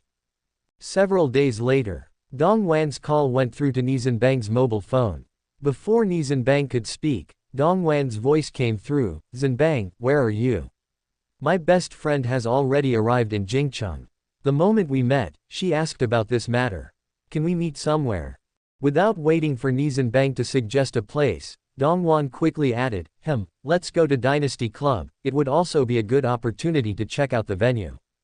Since Nie Zhenbang and Dong Wan's relationship had progressed, Dong Wan's whole demeanor changed in front of Nie Zhenbang, completely letting go of her former aloofness. This made sense. Dong Wan's aloofness was simply a habit she had developed to reject others. But in front of Nie Zhenbang, this wasn't the case anymore. If she remained aloof at this point, it would be abnormal. Now, Dong Wan with Nie Zhenbang was completely like family. It felt just right as she spoke. At this moment, Zheng Zhensheng, sitting in his office watching Nie Zhenbang holding his mobile phone, was growing stronger in his suspicion that Nie Zhenbang was no ordinary individual. The next day, as promised, Nie Zhenbang treated his office colleagues to lunch. Based on a few observations, Zheng was more than 90% certain that Nie Zhenbang's background was far from ordinary. Seeing Nie Zhenbang stand up, Zheng Zhensheng spoke before Nie Zhenbang could. "Zhenbang, you need to go. Then you should go ahead, don't delay. We'll keep an eye out for you." Nie Zhenbang immediately drove to the front gate of the Dynasty Club. At that time, it was a somewhat quiet afternoon. Outside the lounge, Dong Wan was standing next to a girl of about 1.60 meters. The girl's appearance and profile bore some resemblances to Yi Shushan. Subsequently, Nie Zhenbang walked over, waving at Dong Wan. As soon as he approached, Nie Zhenbang laughed and said, "Wan, you guys been waiting long." At that moment, the girl next to Dong Wan looked at Nie Zhenbang with a smile, extending her hand and said, "Yi Wei, you're my aunt's son, right? You must call me cousin." Nie Zhenbang momentarily paused. Indeed, looking at it from Yi Shushan's side, what Yi Wei said was correct. Although he was not her biological son, the Yi family situation was rather complicated. The siblings of Yi Shushan were not born of the same mother. From this perspective, what Yi Wei said was correct. The security officers who met him again did not stop Nie Zhenbang. He entered the club with Dong Wan and Yi Wei, and was welcomed by two beautiful Russian reception girls from the Soviet Union, who greeted them with clumsy Mandarin, "Welcome to the dynasty." The first floor of the dynasty was styled like a bar. Casually finding a booth, as soon as he sat down, Nie Zhenbang smiled and said, "Cousin Yi Wei, it's our first meeting, but regarding this charitable dinner, I do have some different views. The funds we're raising, in my opinion, we should set up a foundation ourselves. We can work with the Youth Committee's Hope Project, using their credentials to run the Hope Project nationwide. What do you think?" Chapter 100. Yi Wei is very bold. The Hope Project, a charity project initiated by the Youth League in collaboration with the Huaxia Youth Foundation last year. The aim was to support underprivileged children who had dropped out of school, as well as establish Hope primary schools in rural and remote areas, as part of an effort to improve teaching conditions in impoverished regions. These were two main aspects of the Hope Project. This time last year, when the Hope Project had just been launched, even the head of state had personally inscribed the name of the project. It was a newly established charity project. Yet, before those pictures of the girl with the big eyes had become public, the Hope Project was still relatively low-key. Understandably, Yi Wei, who had spent a long time living abroad, was completely astounded. Her puzzled look at Nie Zhenbang made her ask, "Cousin, what is all this about? You could just donate the charitable funds to the Huasha Red Cross Society, right?" His cousin's informal salutation startled Nie Zhenbang a bit, but he still responded with a smile, "Sure, it's not a bad idea, but I always believe philanthropy is not just for show. Abroad, those who contribute to charity often supervise the allocation of funds and always seek to understand who benefits from their donations. Unfortunately, we don't have such norms in our country yet. If it were up to the Red Cross." Nie Zhenbang didn't finish his sentence, but he did recall that in later years, a woman who owned a Maserati brought disgrace to the Red Cross. Public trust was completely destroyed. Before Nie Zhenbang could finish, Yi Wei furrowed her brows with a strong sense of confidence. "Let them dare. If they misuse my donations, that would be the end of their reign." Pausing a moment, she smiled and changed the subject. "However, your idea is quite interesting, younger cousin. The real joy in giving comes from getting personally involved. Listening to you today is better than 10 years of study. I just realized that all my previous donations were actually not effective. Perhaps it would be a good idea to raise the donations ourselves, and then personally find people and causes to support. This might just be a good way both to occupy my time and learn about life." Nie Zhenbang smiled at Yi Hui's remark. He had never heard anyone talk about charity like this before. Her attitude was not quite right. Of course, he believed that once Yi Wei personally experienced the hardships in these impoverished regions and the joy that philanthropy brings, she would deeply fall in love with this approach. Nie Zhenbang didn't want to dwell further on the topic, so he changed the conversation. "Sister Wei, since we're hosting a charity banquet, it might be more lively if we adopted a charity auction format. After all, charity is not very common, at least not in our social circle." At these words, Nie Zhenbang paused. There was nothing he held back from Dongwan or Yi Wei. He continued, "Sister Wei, I assume you know. Among our social circle in Jingcheng, extravagance is not uncommon. While we have not seen cases of extreme poverty among us, the idea of these people getting involved in charitable activities is almost unthinkable in the current climate." Hearing Nie Zhenbang's words, Yi Wei looked taken aback. She looked at him thoughtfully and then praised, "Well done, young man from the Nie family, even knowing about these charity auction events. Seems like you've certainly gotten a real-life experience. Your words remind me. I think we should definitely have a charity auction. As for the venue and banquet preparations, you can take care of it. I will handle the items for the auction." With Nie Zhenbang's involvement, the charity auction and banquet started making heads turn among the Jingcheng high society. The Dynasty Club showed its vast network during this time. Meanwhile, Yang Anbang also came with news of the banquet, and also joined in. Although the Tang Dynasty Club catered to business elites, many members also belonged to the Dynasty Club. With their involvement, the banquet turned into a grand gathering joining political and business circles. 5 days later, it was nearing August 1st, an important holiday for the Huasha nation's army.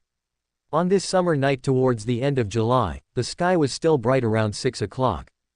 Yet, a large crowd had already gathered at the Dynasty Club. The large parking area was already full with an assortment of luxurious cars. As time gradually passed, the red carpet at the entrance of the Dynasty Club was laid out onto the road, and the spotlights around were already lit. Outside the Dynasty Club, numerous media reporters had already gathered. At this moment, as the hostess of the Dynasty Club, Li Lishui wore a black, low-cut evening gown, accentuating the firm fullness of her chest.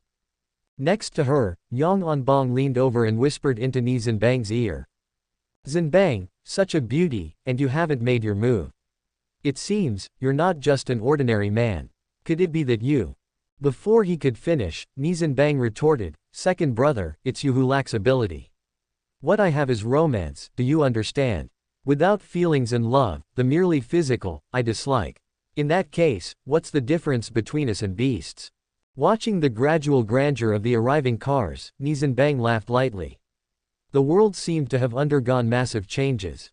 These past few years, following the acquisition of military technology data from the Soviet Union by Nie Zhenbang and Li Lishui, the national defense prowess of Huasha nation had leveled up compared to the last generation. Huasha was a nation adept at advancing against the tide. Regardless of the product, as long as there were existing prototypes, Huasha's scientists could quickly grasp the technology and data, swiftly transforming it into something their own. Changes in national power also caused a noticeable increase in the number of wealthy individuals in Jingcheng. With the example of Yang Anbang, many young men and women from notable families jumped into business. With privileges paving the way, they naturally thrived. Around 7:30 p.m., a golden Rolls-Royce Phantom slowly drove up. Yi Wei and Dong Wan alighted from the car. For tonight's event, Dong Wan's attire was elegant, donned in a traditional Huasha embroidered cheongsam with gold silk cloud patterns. The side slits, not too high nor low, gave her an alluring yet dignified bearing. In contrast, Yi Hui's ensemble was somewhat wild and bold. At this time, in the early 90s, Yi Wei appeared in a backless, one-shoulder, floor-length evening gown, accompanied by heavy makeup.